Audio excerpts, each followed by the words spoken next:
Recording in progress. हाँ जी, CA foundation law के paper के सेकंड रिवीजन पार्ट में हम आ गए हैं। इस रिवीजन पार्ट में हम कौन कौन सी चीजें डिस्कस करने वाले हैं, लास्ट पार्ट है। इसके बाद कोई भी क्वेश्चन ऐसा नहीं बचेगा जो हमने डिस्कस ना किया हो और एग्जाम में आ जाए। तो सबसे पहले फटाफट से स्टार्ट कर देते हैं। क्या पहले टॉपिक्स के सीक्वेंस में देखेंगे। सबसे पहले हम देखेंगे how to present answers. Law के अंदर इंपॉर्टेंट चीज क्या है, जो चीज पूछी गई है वो डायरेक्ट नहीं बतानी होती, घुमा फिरा के बतानी होती, प्रोविजन के अकॉर्डिंग बतानी होती है। तो कौन कौन सी कॉमन मिस्टेक्स हम करते हैं जिसकी वजह से इजीली एग्जामिनर में 6 क्वेश्चन, 9 नंबर के क्वेश्चन में 3 मार्क्स, 5 नंबर के क्वेश्चन में 2 मार्क्स दे देता है। उसकी मिस्टेक्स कौन कौन सी होती हैं, ऑल क्वेश्चन पेपर्स को डिस्कस करने वाले हैं। आज तक अभी तक जितने भी पेपर हुए हैं, वो आज तक जो भी क्वेश्चन आए हैं लॉ के अंदर, वो सारे डिस्कस करेंगे, उनका सही आंसर क्या होना चाहिए था। एमटीपीज जो इस बार के इंस्टीट्यूट्स की हैं, बिल्कुल जो लेटेस्ट एमटीपीज है, दोनों सीरीज वो डिस्कस करेंगे, उनके सभी क्वेश्चन। आरटीपी जो लेटेस्ट वाली है वो भी डिस्कस करेंगे, और लास्ट में कौन से इंपॉर्टेंट टॉपिक्स हैं जब आपका रिवीजन कंप्लीट हो जाए, पहला वाला फर्स्ट रिवीजन कंप्लीट, उसके बाद कौन से टॉपिक्स है जो आपको लास्ट टाइम देख के जरूर जाने हैं। मतलब रिवाइज तो सब कुछ करना है, लेकिन लास्ट टाइम रिवीजन के लिए जो फाइनल टाइम रिवीजन होता है, जब हम एग्जाम डे मॉर्निंग पे करते हैं, तो उस टाइम में कौन कौन से टॉपिक एक बार फिर से देख के जाने की जरूरत है, तो वो भी डिस्कस करेंगे। तो पहले चलते हैं how to present answers. Law के आंसर्स को कैसे प्रेजेंट करना है। जैसे फॉर एग्जाम्पल मान लीजिए क्वेश्चन आया है एग्जाम में कि क्या एक माइनर कॉन्ट्रैक्ट के अंदर एंटर हो सकता है। क्वेश्चन ये आया है आपका कि क्या माइनर कॉन्ट्रैक्ट में एंटर हो सकता है, क्या माइनर को लायबल ठहराया जा सकता है नेसेसरी सप्लाई के लिए। तो आपको एग्जाम में वो पूरी केस स्टडी देगा और लास्ट में उसका क्वेश्चन मार्क ये होगा कि क्या माइनर को नेसेसरी सप्लाई कराने के लिए हम लायबल ठहरा सकते हैं।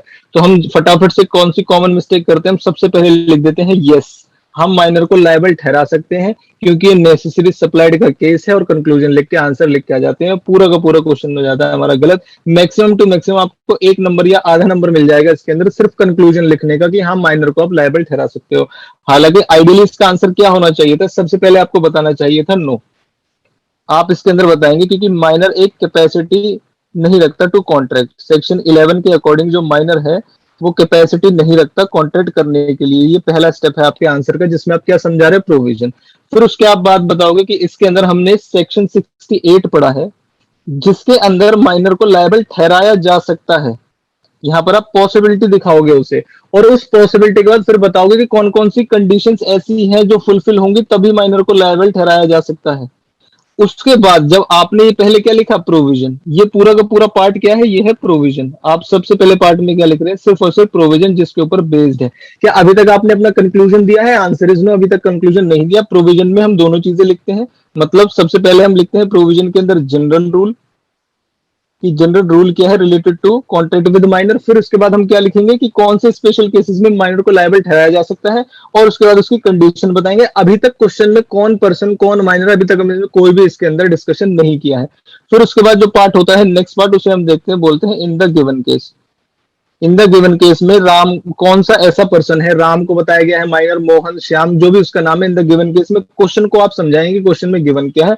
और जो लास्ट पार्ट होता है हमारा कंक्लूजन, क्योंकि ऊपर सारी कंडीशन फुलफिल हो रही होंगी, इसी सेक्शन में फॉल करा है, इसीलिए यस माइनर को लायबल ठहराया जा सकता है। कंडीशंस में कौन सी कंडीशन लिखनी है, कि वो उसके स्टैंडर्ड ऑफ लाइफ से रिलेटेड है और ऑलरेडी उसके पास इतनी सफिशिएंट क्वांटिटी नहीं है। तो ये दो कंडीशन आप इसके अंदर बताओगे, तब ये एक पूरा आंसर होगा। अब इस आंसर को हमने 3 पार्ट में डिवाइड किया है। पहला आप सबसे पहले क्या लिखेंगे, प्रोविजन। दूसरा इन द गिवन केस, और तीसरा आता है कंक्लूजन। प्रोविजन में भी अगर कोई बड़ा क्वेश्चन है, 4 या 4 से ज्यादा मार्क्स का क्वेश्चन है, तो आपको दोनों चीजें बतानी पड़ेगी, उसका जनरल प्रोविजन भी और उसका एक्सेप्शन क्या है। अगर कोई 2 नंबर का क्वेश्चन है, 3 नंबर का क्वेश्चन है, तो आप डायरेक्टली जो सेक्शन है उसे कोड करके आगे अपना आंसर लिख सकते हो। दूसरी चीज, क्या सेक्शन लिखने जरूरी होते हैं, ये क्वेश्चन आता है बार बार कि क्या हमें सेक्शन याद करने जरूरी होते हैं और सेक्शन क्या आंसर एग्जाम में लिखना जरूरी होते हैं। 200% जरूरी होते हैं, क्योंकि लॉ की लैंग्वेज है। अगर आपकी कहीं मिस्टेक्स हुई है लॉ की लैंग्वेज को कोट करने में, या कोई आपने कंटेंट कम लिखा है, तो सिर्फ एक ही चीज है जो आपके नंबर को बचा सकती है, वो है सेक्शंस। सेक्शन या केस लॉस जो आपने याद किए होंगे, तो बहुत ज्यादा इंपॉर्टेंट होते हैं सेक्शन। एटलीस्ट आपको 20 to 25 सेक्शन एग्जाम में प्रिपेयर होनी चाहिए कि इन इंपॉर्टेंट सेक्शन में से क्वेश्चन आता है और हमेशा उसमें से कोट करने वाले हैं। वो भी मैं आपको लास्ट पार्ट में बताऊंगा कौन कौन से सेक्शन में से क्वेश्चन आता है एग्जाम में, जरूर जरूर। तो ये है पहला पार्ट आपको कौन सा, कि आपको प्रेजेंट कैसे करना है। इसके हमने क्या कंक्लूजन निकाले हैं कि आप जंप नहीं करेंगे आंसर पे, बिल्कुल फटाफट से जो पूछा है वही बता दिया, नहीं। आप पहले घुमाएंगे कि जनरल प्रोविजन क्या है, एक्सेप्शन क्या है, हमारा केस जनरल प्रोविजन के ऊपर है या एक्सेप्शन में फॉल कर रहा है उसके इन द गिवन केस में समझाएंगे, और लास्ट में हम लिखेंगे कंक्लूजन। तब जाके आपको एक भी नंबर नहीं कटेगा। बहुत कम चांसेस होंगे कि इसके बाद आपका एग्जामिनर मार्क्स काट ले कि आपने सेक्शन भी कोट किया है, प्रोविजन भी पूरा समझाया और कंक्लूजन भी पूरा डाला। ये आपसे एक्सपेक्ट किया जाता है, ये उनके सजेस्टेड आंसर्स में आते हैं। नेक्स्ट पार्ट में हम आ जाते हैं। नेक्स्ट पार्ट में हम लिख रहे हैं ऑल क्वेश्चन पेपर्स। इससे पहले प्रेजेंट आंसर वाले केस में ये हमने बताया केस स्टडी वाला आंसर। उसके बाद आ जाते हैं एक बार थ्योरेटिकल आंसर जो डायरेक्ट आते हैं। तो जब भी कोई थ्योरी का जैसे सपोज करिए आपका आता है essential element of a valid contract आपको लिखने हैं, या essential element of a valid offer, acceptance, consideration, इन चारों में से एक ना एक क्वेश्चन जरूर आता है 7 नंबर का, सेकंड या थर्ड क्वेश्चन का पार्ट होता है। तो थ्योरी के अंदर आप क्या करें, आप कभी भी एग्जाम्पल्स कोट ना करें। जब भी आपको लॉ पढ़ाई जाती है तो आपको बहुत सारे भर भर के एग्जाम्पल सिखाए जाते हैं, वो एग्जाम्पल एग्जाम में कोट करने वाले नहीं होते अनटिल एंड अनलेस आस्क्ड। जब तक आपसे पूछा ना जाए कि एग्जाम्पल्स कोट करे तब तक आपको एग्जाम्पल्स नहीं लिखने होते, आपको सिर्फ प्रोविजन बताने के आने होते हैं। नेक्स्ट, मान लीजिए essential element of a valid contract में हमने एक पढ़ा है कि कॉन्ट्रैक्ट के अंदर फ्री कंसेंट नहीं होनी, फ्री कंसेंट होनी चाहिए, कोर्जन एंड इन्फ्लुएंस से नहीं हो। तो क्या इसके सभी के एग्जाम्पल्स देके आने? बिल्कुल भी नहीं। कोर्जन वगैरह को समझा के आना है? बिल्कुल भी नहीं। आपको सिर्फ और सिर्फ हेडिंग्स लिख के आनी है इनकी। जैसे मान लीजिए ऑफर का आ गया, इट में भी जनरल और स्पेसिफिक, तो आप शॉर्ट में भी समझा के आ जाओगे चल जाएगा। पूरे पूरे पैराग्राफ्स लॉ के अंदर नहीं लिखने होते, चाहे 7 ही नंबर का पेपर क्यों ना हो। एक सजेस्टेड आंसर मैं आपको दिखाऊंगा इंस्टीट्यूट का कि कोई भी 7 नंबर का क्वेश्चन अगर है, मैक्सिमम कितने मार्क्स का आएगा? 7 नंबर का। और वो कौन सा क्वेश्चन होगा? Either essential element of a valid offer, acceptance और कंसिडरेशन और कॉन्ट्रैक्ट। इन 4 चीजों में से आपको 7 नंबर का क्वेश्चन जनरली देखा जाता है एग्जाम में। अभी तक तो यही पैटर्न फॉलो हुआ है, कब इंस्टीट्यूट चेंज कर दे ये भी नहीं कह सकते। तो आपको इस चीज का ध्यान रखना है। छोटे थ्योरेटिकल क्वेश्चन है उनको विल भी आपको अननेसेसरी ज्यादा एक्सप्लेन नहीं करना है। नेक्स्ट पार्ट पे आ गए हम आंसर्स में, ये चीजें आप ध्यान रखें, कंक्लूजन पे जंप ना करें। फिर आ गए हम क्वेश्चन पेपर्स पे, तो कौन कौन से क्वेश्चन पेपर अभी डिस्कस कर लेते हैं। तो सबसे पहले हम रिवर्स ऑर्डर में चल रहे हैं कि जैन जो लेटेस्ट क्वेश्चन पेपर है पहले वो डिस्कस करेंगे, उसके बाद रिवर्स ऑर्डर में आज तक में 18 तक कौन कौन से क्वेश्चन पेपर में क्वेश्चन आए हैं। तो सबसे पहले इधर आ जाते हैं।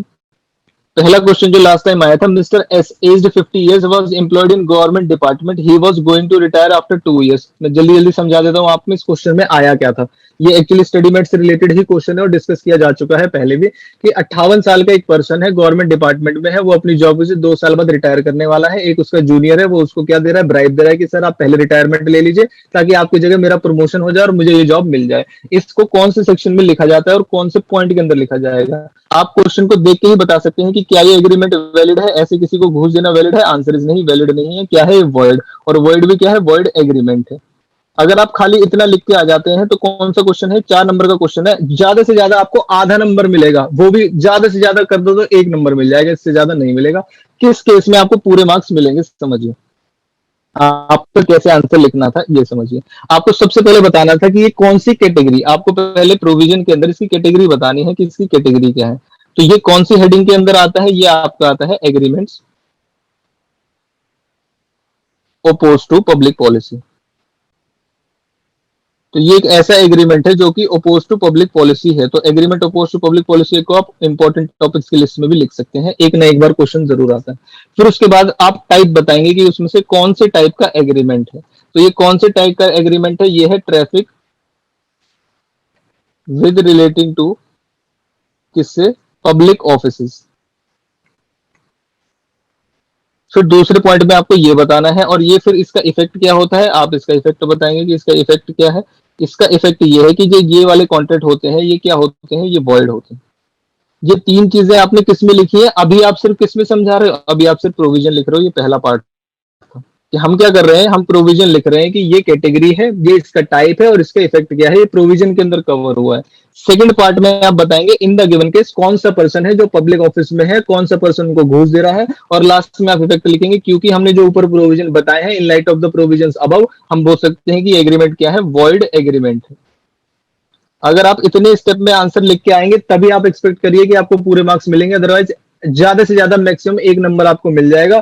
थोड़ा सा आपने केस समझा दिया तो आधा नंबर दे देंगे। इसलिए लॉ में बहुत कम मार्क्स आते हैं, बच्चे जो तैयारी करके नहीं जाते। जितना आप अटेम्प्ट करके जाओगे बहुत कम आएंगे, अगर आपको सही से स्टार्टिंग से या आज नहीं स्टार्टिंग से पैटर्न पता होना चाहिए आंसर लिखना कैसे है। Next, ABC limited was registered as a public company. There were 245 members in the company. The details were as follows: director and their relatives हैं, employees हैं, ex-employees हैं, others हैं. The board of directors of the company proposed to convert it into a private company. वो चाहते हैं कि हम इसको क्या बना दें? Private company. तो आपको पता होना चाहिए प्राइवेट कंपनी में मिनिमम नंबर ऑफ मेंबर्स कितने होते हैं? 2, और मैक्सिमम नंबर ऑफ मेंबर्स कितने होते हैं कंपनीज रूल्स के अकॉर्डिंग? वो है 200। Advise whether the reduction in the number of members is necessary for the conversion. आपने कहा कि प्राइवेट कंपनी बनाना चाहते हैं, अभी जितने मेंबर्स हैं क्या उसमें से रिड्यूस करना पड़ेगा, तो आपको चेक करना पड़ेगा, काउंट करना पड़ेगा कि ये 200 है या 200 से ज्यादा है।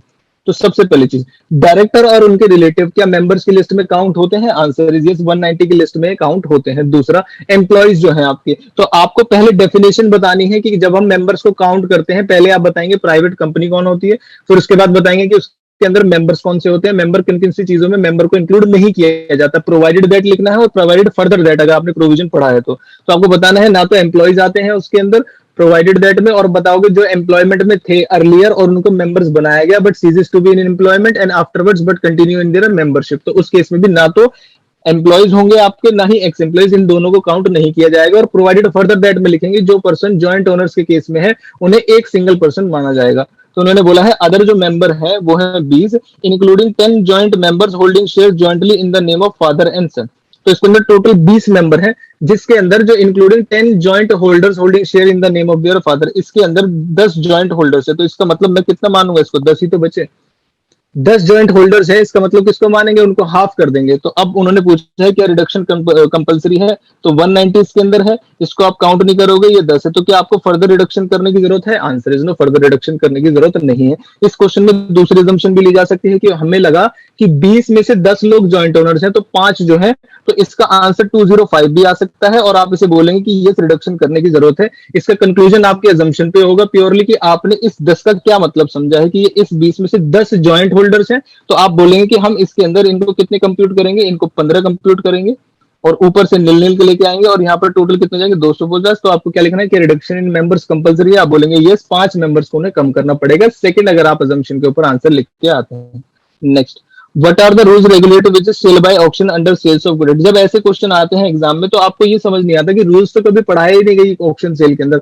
ऑक्शन सेल की जो सारी बातें होती हैं वो रूल्स ही होती हैं। तो आपको क्या बताना है कि ऑक्शन सेल के अंदर ऑक्शन सेल क्या आप प्रिटेंडिंग बिडिंग कर सकते हैं? आंसर इज नो, वो क्या हो जाएगा, वॉइड हो जाएगा। दूसरी चीज, अब इसके अंदर कंप्लीशन ऑफ कॉन्ट्रैक्ट कब होता है? फॉल ऑफ हैमर पे होता है। क्या आप रिजर्व प्राइस बिडिंग कर सकते हैं? Answer is yes. क्या आप अननेसेसरी इन्फ्लुएंस कर सकते हैं, प्राइस को इन्फ्लेट करा सकते हैं सेलर जो है अननेसेसरी बिड करके? क्या नहीं कर सकते। तो ये जो सारे पॉइंट्स होते हैं वही इसके रूल्स हैं और 4 नंबर में आपको डायरेक्टली ये लिख के आने थे और कुछ भी नहीं लिख के आना था। नेक्स्ट देखो, सेकंड क्वेश्चन का जो पहला पार्ट होता है वो हमेशा 7 नंबर के लिए आता है और इंस्टीट्यूट ने एक पैटर्न फॉलो किया हुआ है, या तो essential element of a valid offer पूछेंगे, एक्सेप्टेंस पूछेंगे, कंसिडरेशन पूछेंगे या कॉन्ट्रैक्ट, इनमें से एक क्वेश्चन पूछा जाता है। Explain the legal rules, legal rules का मतलब ये होता है आपके वैलिड एलिमेंट्स होते हैं जो।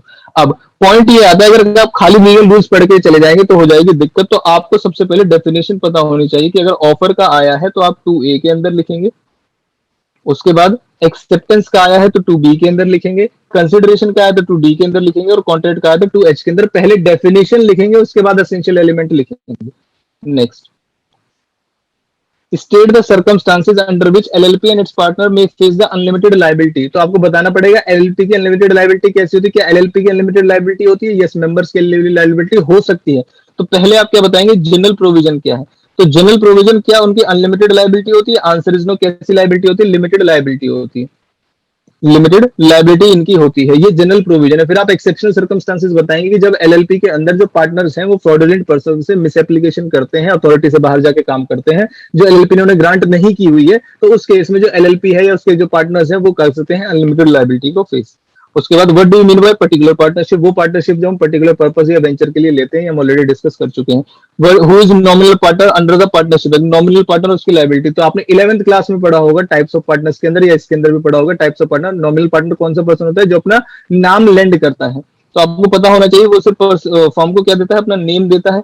क्या वो कैपिटल कंट्रीब्यूट करता है? Answer is no. क्या वो प्रॉफिट शेयर करता है? Answer is no. नाम देने के लिए वो क्या करता है, आपके नाम देने के लिए वो आपसे रेम्यूनरेशन लेता है। क्या उसकी वो लायबल होता है for the acts of the firm? Yes, liable होगा for the acts of the firm to the outsider. Next, business carried on by all or any of them acting follow discuss the statement. तो ये क्या है, ये mutual agency का concept आपसे पूछा है 4 नंबर के लिए।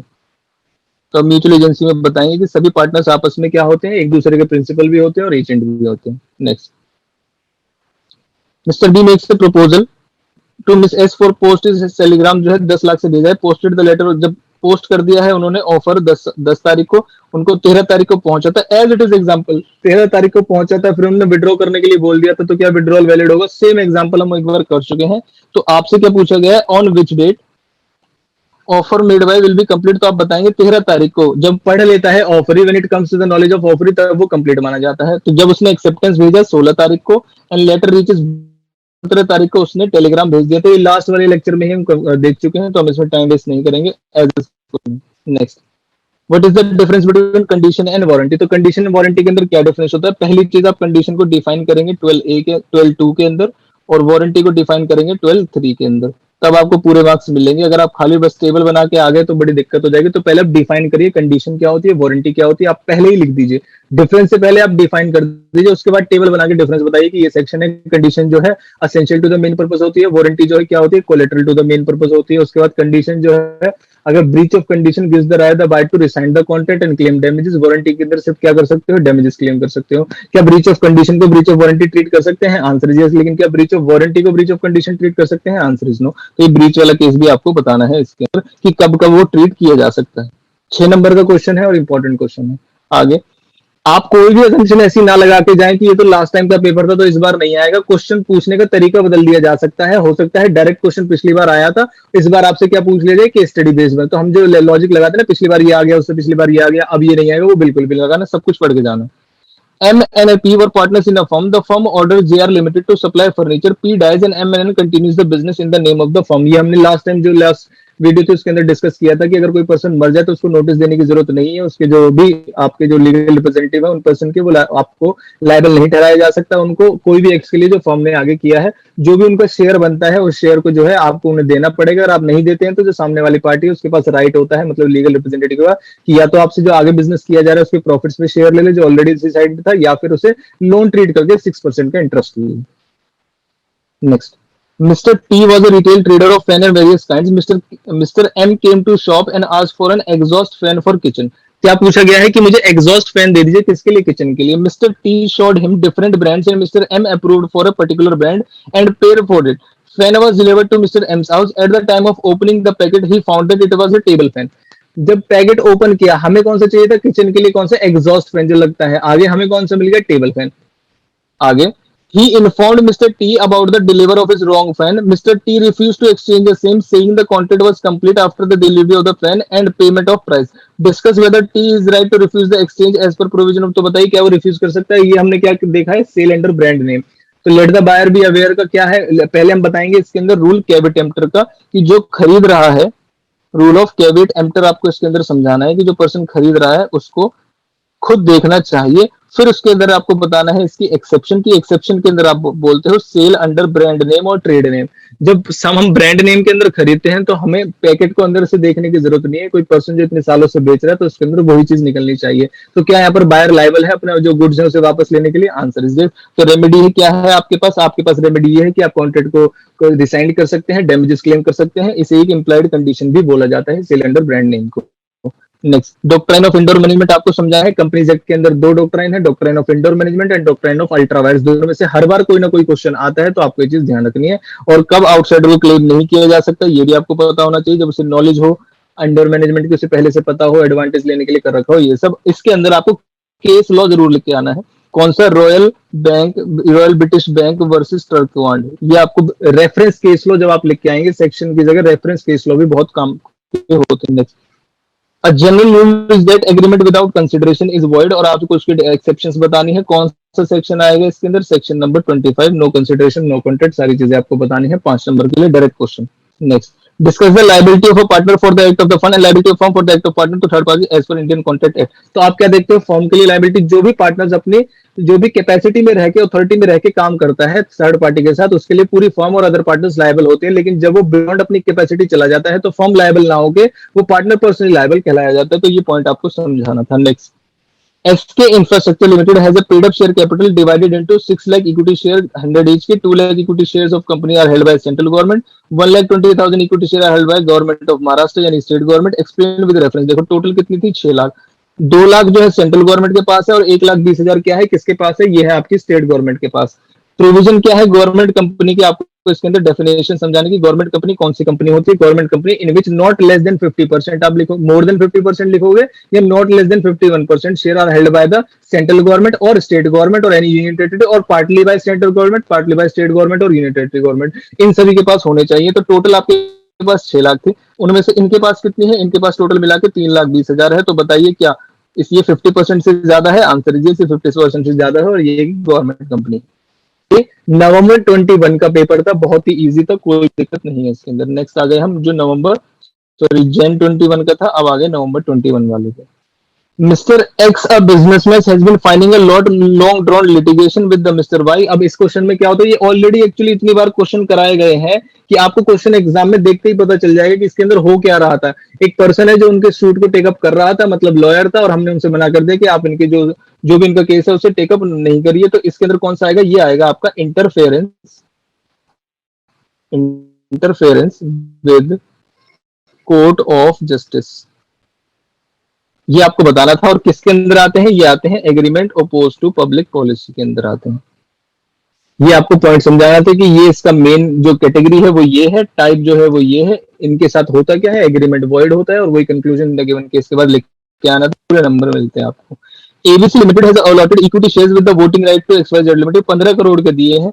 नॉन कन्वर्टेबल डिवेंचर है worth ₹40 crore during the financial year. After total of paid up share capital company 100 crore and non convertible 120 crore. Define the meaning of associate company.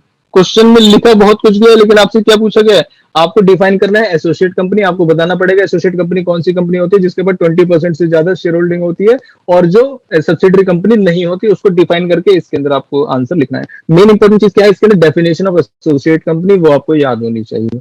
Next, explain any 4 exception to doctrine of caveat emptor. अब question है 4 number का, तो क्या मुझे doctrine of caveat emptor को समझाना चाहिए? Answer is no. लेकिन हाँ, हम इफेक्ट जरूर बता सकते हैं कि डॉक्ट्राइन ऑफ कैविट एम्प्टर के अंदर क्या होता है, बायर लायबल होता है, सेलर लायबल नहीं होता। एक्सेप्शंस में बायर लायबल नहीं होते, सेलर लायबल होता है। फिर आपको 4 पॉइंट्स लिखने हैं, डेफिनेशन ना लिखें लेकिन इफेक्ट जरूर बताएं। मिसरिप्रेजेंटेशन आपको समझाना है और उसके फ्रॉड के अंदर डिफरेंस बताना है। कितने मार्क्स का है? 7 नंबर का क्वेश्चन। मिसरिप्रेजेंटेशन को समझाइए और फ्रॉड को समझाइए। मिसरिप्रेजेंटेशन कौन से सेक्शन के अंदर आता है, ये आता है आपका 18। फ्रॉड किसके अंदर आता है? 17 के अंदर। तो पहले दोनों को डिफाइन करना है अलग से। फ्रॉड के अंदर सारी चीजें बतानी है आपको, कौन कौन सी चीजें फ्रॉड आती है। सजेशन एज टू फैक्ट है, by a party which is not true, by one who does not believe it to be true, और active concealment of fraud, promise made without any intention of performing, और any act fitted to deceive or any other act declared to be fraudulent in any other law for the timing in force। ये point आपको लिखने हैं fraud की definition. Misrepresentation में intentionally नहीं होता, by one who believes it to be true, यहां पर इतना चेंज हो जाएगा बस। उसके बाद आपको इनके बीच में डिफरेंस लिखना है।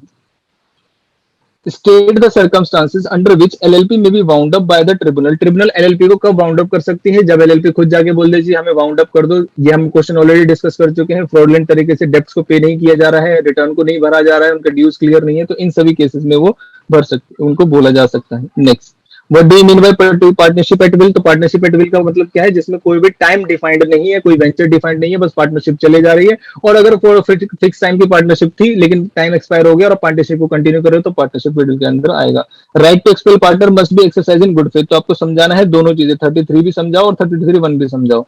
पावर होनी चाहिए, पावर मेजोरिटी ने एक्सरसाइज की, और गुड फेथ का टेस्ट क्या है कि आप उसे क्या देंगे, आप उसे नोटिस देंगे, उसे बताएंगे, उसे नोटिस देने के बाद reasonable opportunity of being heard भी देंगे। ये सारी चीजें आपको इसके अंदर समझानी है। Next, reference to the provision what are the consequences of non registration. Section कौन सा लगेगा? 69 लगेगा। डायरेक्ट आंसर लिखना है।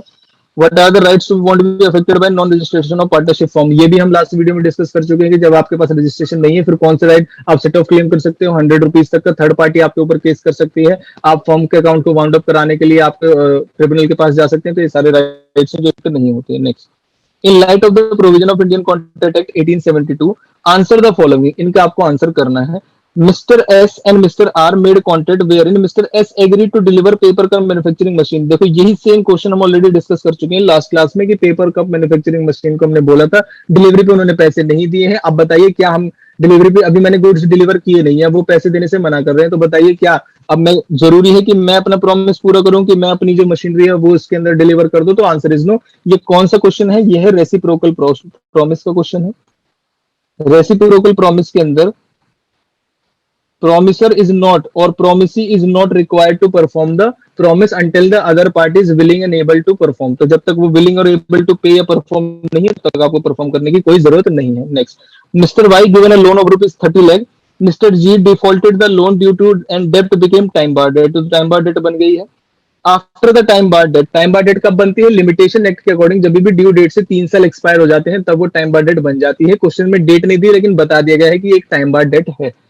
Mr. G agreed to settle the full amount to Mr. Y whether acceptance of time barred debt is enforceable in law। तो क्या acceptance of time barred debt enforceable in law होती है? तो सबसे पहले आप बताएंगे time barred debt void होता है, इसकी कोई भी वैलिडिटी नहीं होती। फिर आप एक्सेप्शन केसेस में बताएंगे कि सेक्शन 25 के अंदर नो कंसिडरेशन नो कॉन्ट्रैक्ट के अंदर बताया गया है कि एग्रीमेंट टू पे time barred date can be valid even without a valid consideration, और आप लिखेंगे कि ये चीज रिटर्न होनी चाहिए और साइंड होनी चाहिए, रिटर्न एंड साइंड। अगर ये दो चीजें नहीं है, किसी ने मुंह से बोल दिया है ओरल है, तो क्या इस वाले पर्टिकुलर केस में आप वैलिड कराएंगे? नहीं। तो जब रिटर्न है और साइंड है तभी हम इसको एक वैलिड कॉन्ट्रैक्ट बोलेंगे, एनफोर्सेबल बोलेंगे।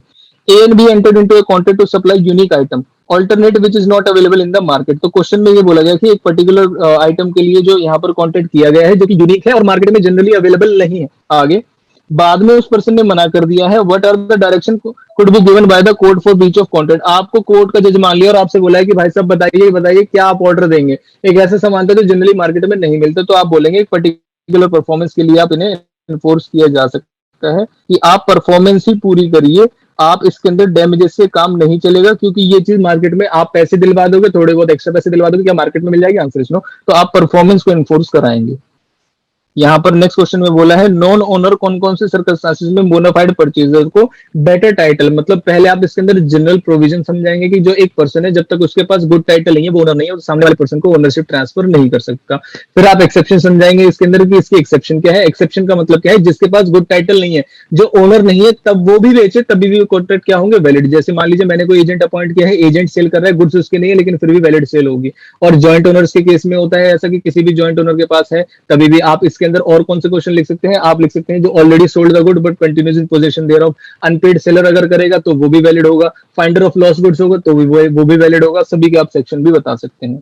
Next, P N Q and S are partners in, इसके अंदर का partnership with deals in motion machine. Due to conflict of the view between partners P and Q decided to leave the partnership and start a competitive business. ये already question हम discuss कर चुके हैं। Competitive business आप start करोगे, local limits के अंदर करोगे, तो फॉर्म का नाम यूज करके करोगे, तो जो भी आप प्रॉफिट्स पहले आपको कमाने नहीं है, और अगर आपको कमाने हैं तो दूसरे पार्टनर्स को आपको देना पड़ेगा, वापस रिटर्न करना पड़ेगा। Mr. R owns two vehicles which is handed over to her friend Mrs. K on sale on return basis। R ने अपने फ्रेंड को सेल ऑन रिटर्न बेसिस पे क्या दी है? गाड़ी दी है। Even after a week, Mrs. K neither returned the vehicle nor made the payment। तो पहले हम देख लेते हैं क्या वीक की बात हुई थी।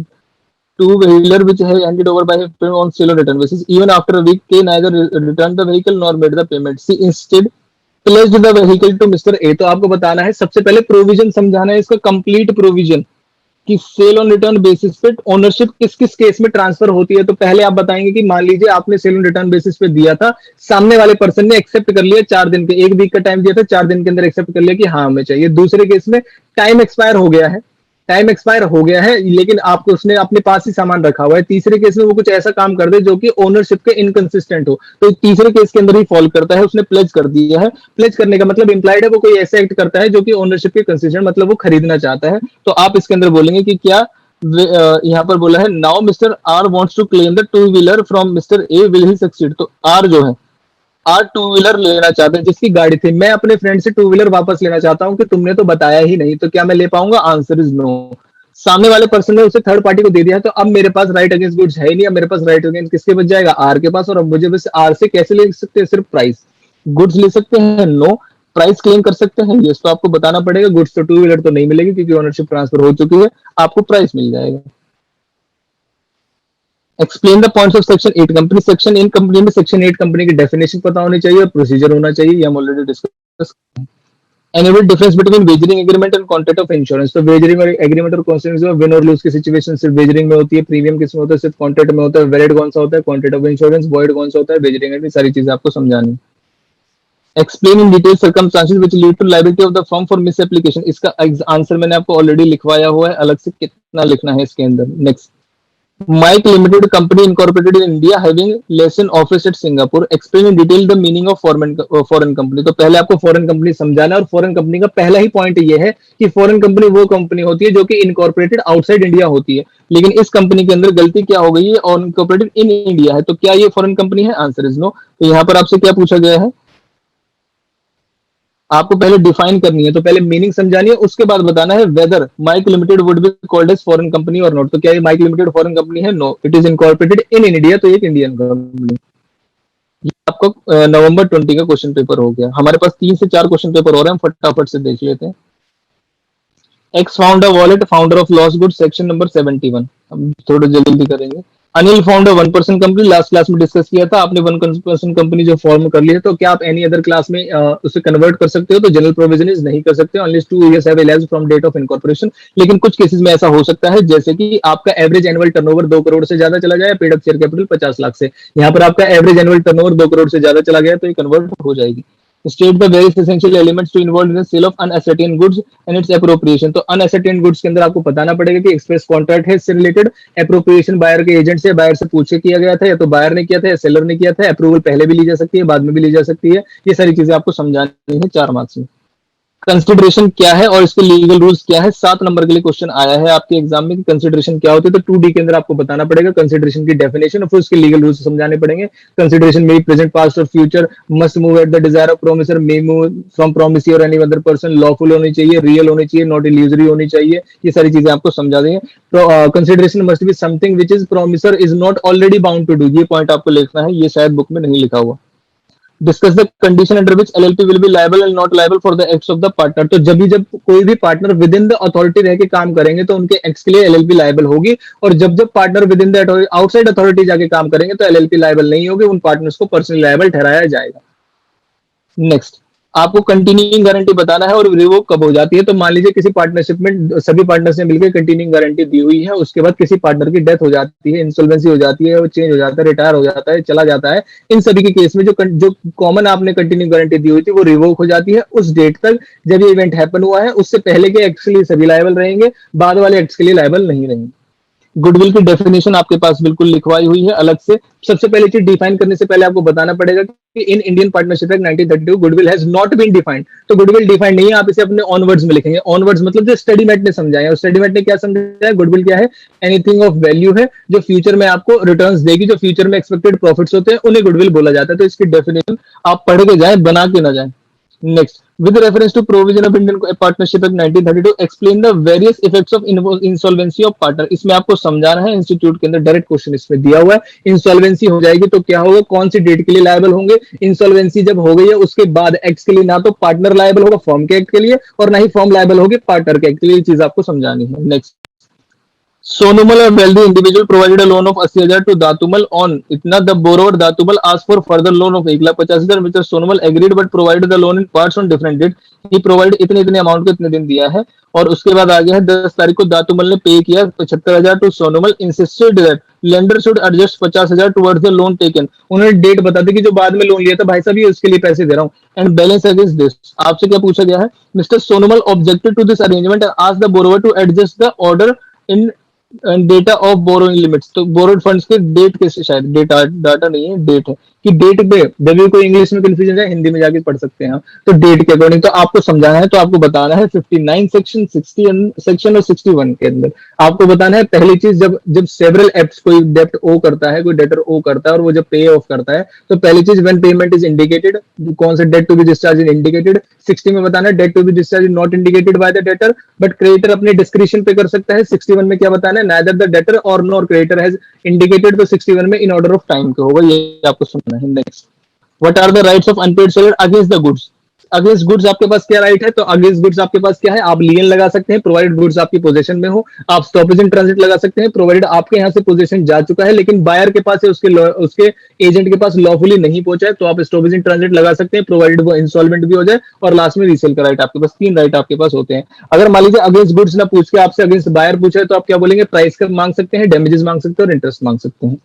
Master X was introduced to the benefits of partnership. Master नहीं है, माइनर है, पता नहीं कैसे लिख दिया, messrs ABC company with the consent of all partner after attaining majority more than 6 months have elapsed and he failed to give the public notice. तो आपको कल ही लास्ट वाली क्लास में डिस्कस किया था कि जो माइनर एडमिट किया जा सकता है बेनिफिशियरी, क्या वो वैलिड होगा, आंसर इज यस। क्या वो लायबल होगा, आंसर इज नो। लेकिन जैसे ही पार्टनरशिप में वो मेजोरिटी की एज आ जाती है उस माइनर की, तो उसके पास ऑप्शन होते हैं 6 महीने के अंदर अंदर वो बता दे कि वो पार्टनर बनना चाहता है या नहीं बनना चाहता, या फिर अगर वो नहीं बता पाएगा, 6 महीने एक्सपायर हो गए, तो वो ऑटोमेटिकली बन जाएगा। तो उस केस में जो लायबिलिटी होगी, चाहे वो खुद बता रहा है चाहे 6 महीने एक्सपायर हो गए, from the date of joining और डेट ऑफ एडमिशन से अनलिमिटेड लायबिलिटी हो जाएगी।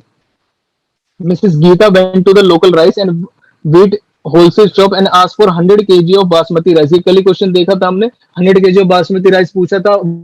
रेट पे पूछा था, बाद में जाके उन्होंने बोरी दिखा दी, भैया चेक कर लो, और लास्ट में जाके उन्होंने देखा कि इसके अंदर बासमती राइस बड़े वाले भी हैं, छोटे वाले भी हैं। तो आपको इसके अंदर समझाया जाएगा कि बताइए क्या वो लायबल होंगी, क्या वो वापस ले पाएंगे, नहीं ले पाएंगे। और लास्ट में पूछा था कि अगर वो क्वांटिटी और क्वालिटी बिल्कुल एग्जैक्ट साइज बता देती तो क्या वो ले पाते, तो हम इसे ऑलरेडी कर चुके हैं। नेक्स्ट, कंपनीज एक्ट में मेमोरेंडम ऑफ एसोसिएशन, एक चार्टर कंपनी, इसका मतलब आपको इसकी डेफिनेशन बतानी है, एमओए की डेफिनेशन, और आपको कंटेंट समझाने हैं। कंटेंट मतलब name clause, liability clause, association clause, या फिर रजिस्टर्ड ऑफिस क्लॉज, ये सारे क्लॉजेज आपको इसके अंदर समझाने हैं, लायबिलिटी क्लॉज वगैरह।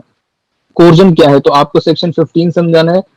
कोर्जन की डेफिनेशन बतानी है। कोर्जन क्या है, कमिटिंग और threatening to commit any act forbidden by IPC, या फिर डिटेनिंग और threatening to detain any property to the prejudice of any person, तो इस चीज को हम कोर्जन बोलते हैं। डेफिनेशन वर्ड टू वर्ड रटी होगी तो एक्सपेक्ट करना कि आपको मार्क्स मिले। अगर आप ऊपर ऊपर से पढ़ के गए तो एक्सपेक्ट ना करें कि लॉ के अंदर आपको मार्क्स पूरे पूरे मिलेंगे। Next, dissolution of a firm is different from the dissolution of partnership, discuss. तो डिसोल्यूशन ऑफ फर्म जो है अलग है, डिसोल्यूशन ऑफ पार्टनरशिप अलग है। एडमिशन, रिटायरमेंट और पार्टनरशिप का पार्टनर आ रहा है जा रहा है तो डिसोल्यूशन ऑफ पार्टनरशिप होती है, पार्टनरशिप फॉर्म नहीं होती। फॉर्म का डिसोल्यूशन ऑफ फॉर्म का मतलब फॉर्म बंद हो रही है। तो अकाउंट्स किसके अंदर वाउंड अप होंगे, डिसोल्यूशन ऑफ पार्टनरशिप फॉर्म के अंदर, डिसोल्यूशन ऑफ पार्टनरशिप के अंदर नहीं होंगे, फॉर्म के अंदर वाउंड अप होगी। लास्ट क्लोजिंग किसके अंदर होगी, डिसोल्यूशन ऑफ पार्टनरशिप फॉर्म। तो ये सारी चीजें आपको बतानी है। An SSE had large income in the form of dividend interest. In order to reduce his stake, he formed 4 private company. तो wealthy man earning huge income, उन्होंने 4 कंपनी बना ली थी। तो ये हम ऑलरेडी लास्ट क्लास में डिस्कस कर चुके हैं। कौन से कंसेप्ट के ऊपर बेस्ड है, पहले आप बताएंगे कॉर्पोरेट व्हील का कंसेप्ट, कि कॉर्पोरेट व्हील के अंदर जो है कंपनी को प्रोटेक्ट किया जाता है, और जब ऐसे पार्टनर जो है उनकी लिमिटेड लायबिलिटी होती है। फिर लिफ्टिंग ऑफ कॉर्पोरेट व्हील का आपको प्रोविजन समझाना है कि इस पर्पस के लिए लिफ्टिंग ऑफ कॉर्पोरेट व्हील है, तो हम जो पार्टनर, जो रियल पर्सन है इस फ्रॉड के पीछे, उनको पकड़ा जाएगा, पर्सनली लायबल किया जाएगा। तो ये आपका नवंबर 19 का क्वेश्चन सॉल्व हो चुका है। अब हम आ जाते हैं 2 नवंबर 19 के हम लिख लिए हैं, हम आते हैं नवंबर 18। Mr. X and Mr. Y entered into a contract to supply 50 tons of sugar as certain strictly within a period of 10 days. Y paid an amount of 50,000। ये एक ऐसा था, शायद उनके बीच में रोड था, फ्लड आ गया, तो ये हम कल ही देख चुके हैं। इम्पॉसिबल टू परफॉर्म हो जाता है तो वॉइड कॉन्ट्रैक्ट हो जाता है, अब उसको परफॉर्म करने की जरूरत नहीं है। जो एडवांस जो भी बेनिफिट्स किसी पार्टी ने रिसीव किए हैं वो आपको रिस्टोर करने पड़ेंगे, ये हम डिस्कस कर चुके हैं। A company registered under Section 8 of the Companies Act earn huge profits, or due to some favorable policy declared by the government of India implemented by the company, considering the development, some members wanted to company to distribute dividend। तो आपको बताना पड़ेगा कि section 8 company के ऊपर prohibition होती है कि वो जो पैसा लगाती है वो किसी भी जो उसका ऑब्जेक्ट है उसको प्रमोट करने में लगा सकती है। जो पेमेंट ऑफ डिविडेंड है strictly prohibited under companies act है, तो आपको इसके अंदर जो है पेमेंट आप नहीं कर सकते, करोगे तो आपके ऊपर कन्वर्जन के प्रोविजन अप्लाई हो जाएंगे।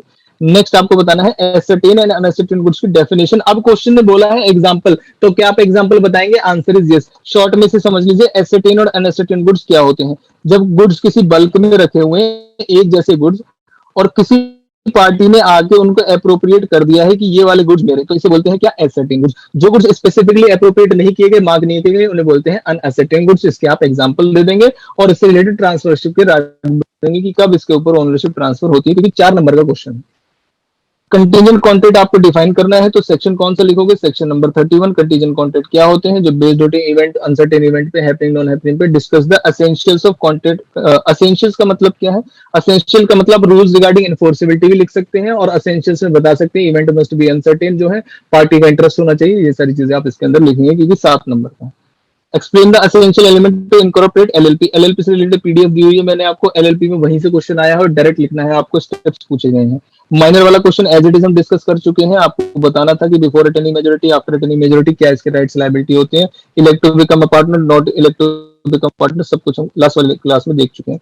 Mr. Ramesh promised to pay 50,000 to his wife Miss Lali so that she can spend the sum on 30th birthday. Mrs. Lali insisted her husband to make a written agreement. Birthday के दिन अपने एक husband ने wife को promise कर दिया है कि मैं आपको 50,000 रुपए दूंगा, आप खर्चा कर लेना। उन्होंने कहा आप मुकर जाओगे तो पहले साइन करो, लिख के दो, हमें रिटर्न में एग्रीमेंट करते हैं। उन्होंने रिटर्न में एग्रीमेंट कर दिया। हस्बैंड जो है वो भूल गया पैसे देने, तो बताइए क्या वाइफ उसके खिलाफ केस कर सकती है, क्या उसके जो लाली है वो सक्सीड होंगी, आंसर इज नो। रीजन क्या लिखेंगे हम, क्योंकि डोमेस्टिक नेचर के एग्रीमेंट है, डोमेस्टिक एग्रीमेंट्स के अंदर एनफोर्सेबल नहीं होते। Agreement made out of love and affection के अंदर मत जाना, इसको ये जनरल प्रोविजन है, डोमेस्टिक एग्रीमेंट है। Agreement made out of love and affection का कहीं यहाँ पर जिक्र नहीं हुआ है, इसलिए हम वो वाला पॉइंट यहाँ पर नहीं लिखेंगे। A shopkeeper displayed a pair of dress, तो पढ़ते ही आपको पता चल जाएगा ये किस चीज का क्वेश्चन है, ये इनविटेशन टू एन ऑफर का क्वेश्चन है। और क्या जो शॉपकीपर है वो रिफ्यूज कर सकता है? Answer is yes. क्या जो कस्टमर उसे कंपेल कर सकते हैं? नहीं, अभी तो बेचो बेचो। Answer is no. तो जो शॉपकीपर है जो उसने डिस्प्ले की है वो इन्विटेशन टू ऑफर है, जो कस्टमर कर रहा है वो ऑफर है, एक्सेप्टेंस नहीं है। ये आपको समझाना है। डॉक्ट्राइन ऑफ क्रेडिट टेम्प्टर बताना है आपको। Let the buyer be aware कि बायर की रिस्पॉन्सिबिलिटी है गुड्स खरीदने पे सारी चीजें देखें। What are the exception? Exception आपको बतानी है कि जो आपने ब्रांड नेम के अंदर खरीदा है, ट्रेड नेम के अंदर खरीदा है, सैंपल से खरीदा है, डिस्क्रिप्शन से खरीदा है, sale by sample as well as description, ये सारी चीजें आपको समझानी है इसके अंदर। Mr. A, B, and C our partnership में थे, which is engaged in the business of trading of branded furniture. Name of the partners were clearly written. ये सेम क्वेश्चन हम कर चुके हैं, बोर्ड पे भी लिखा हुआ था, उनके लेटर हेड पे भी लिखा हुआ था। अब लास्ट में क्या हुआ, बोर्ड पे से भी नहीं हटाया, लेटर हेड पे से भी नहीं हटाया, और एक पर्सन जो है या तो मर गया है, पास्ट अवे वाला कंसेप्ट था, ये रहा पास्ट अवे कि मर गया है, तो बताइए लाइबिलिटी, ऑलरेडी हम लास्ट क्लास में डिस्कस कर चुके हैं। Next, Mr. M and M P were partners in a firm which was dealing in refrigerator. Refrigerator में डील करते हैं। P retired from the partnership but failed to give public notice. क्या retirement के case में public notice देना जरूरी है? Answer is yes. Retirement के बाद अगर कोई पर्सन इस फेथ पे कि पी उसके पार्टनरशिप के अंदर पार्टनर है, इसके बेसिस पे फॉर्म को क्रेडिट देता है या कुछ सप्लाई करता है, तो क्या पी लायबल होगा? आंसर इज यस, वो पी लायबल होगा। Mr. G sold some goods to H for certain price by issue an invoice, but payment in respect of same was not received on that day. Goods were packed and lying in the godown of Mr. G. The goods were inspected by H's agent and were found to be in order. Buyer ने agent भेजा था, एसेटिन goods का example हो गया। एसेटिन goods में जब buyer का agent चला जाता है और उससे पूछ के या तो एसेटिन करके हम उसे अप्रोप्रिएट करके दिखा दें या उसके सामने दिखा के तब उसके बात करें, तो क्या इसके अंदर प्रॉपर्टी ट्रांसफर हो चुकी है? Answer is yes. आगे, due to rain some of the goods were damaged, referring to the provision of analyze the situation, decide who will be responsible. तो अगर सेलर ने कोई भी केयरलेसनेस दिखाई है, गुड्स को बाहर रख दिया या फिर कोई उसने रीजनेबल केयर नहीं की, तो उस केस में सेलर लायबल होगा। अगर बिना किसी फॉल्ट ऑफ सेलर की गलती हुई है लेकिन प्रॉपर्टी ट्रांसफर हो चुकी है, गुड्स वहीं पर रखे हो, फिर भी बायर लायबल होगा। ये आपको समझाना है इसके अंदर। Next, there are cases where company may disregard the principle corporate responsibility. ये क्या पूछा है आपसे? Lifting of corporate responsibility, corporate veil पूछा है आपको यहाँ पर।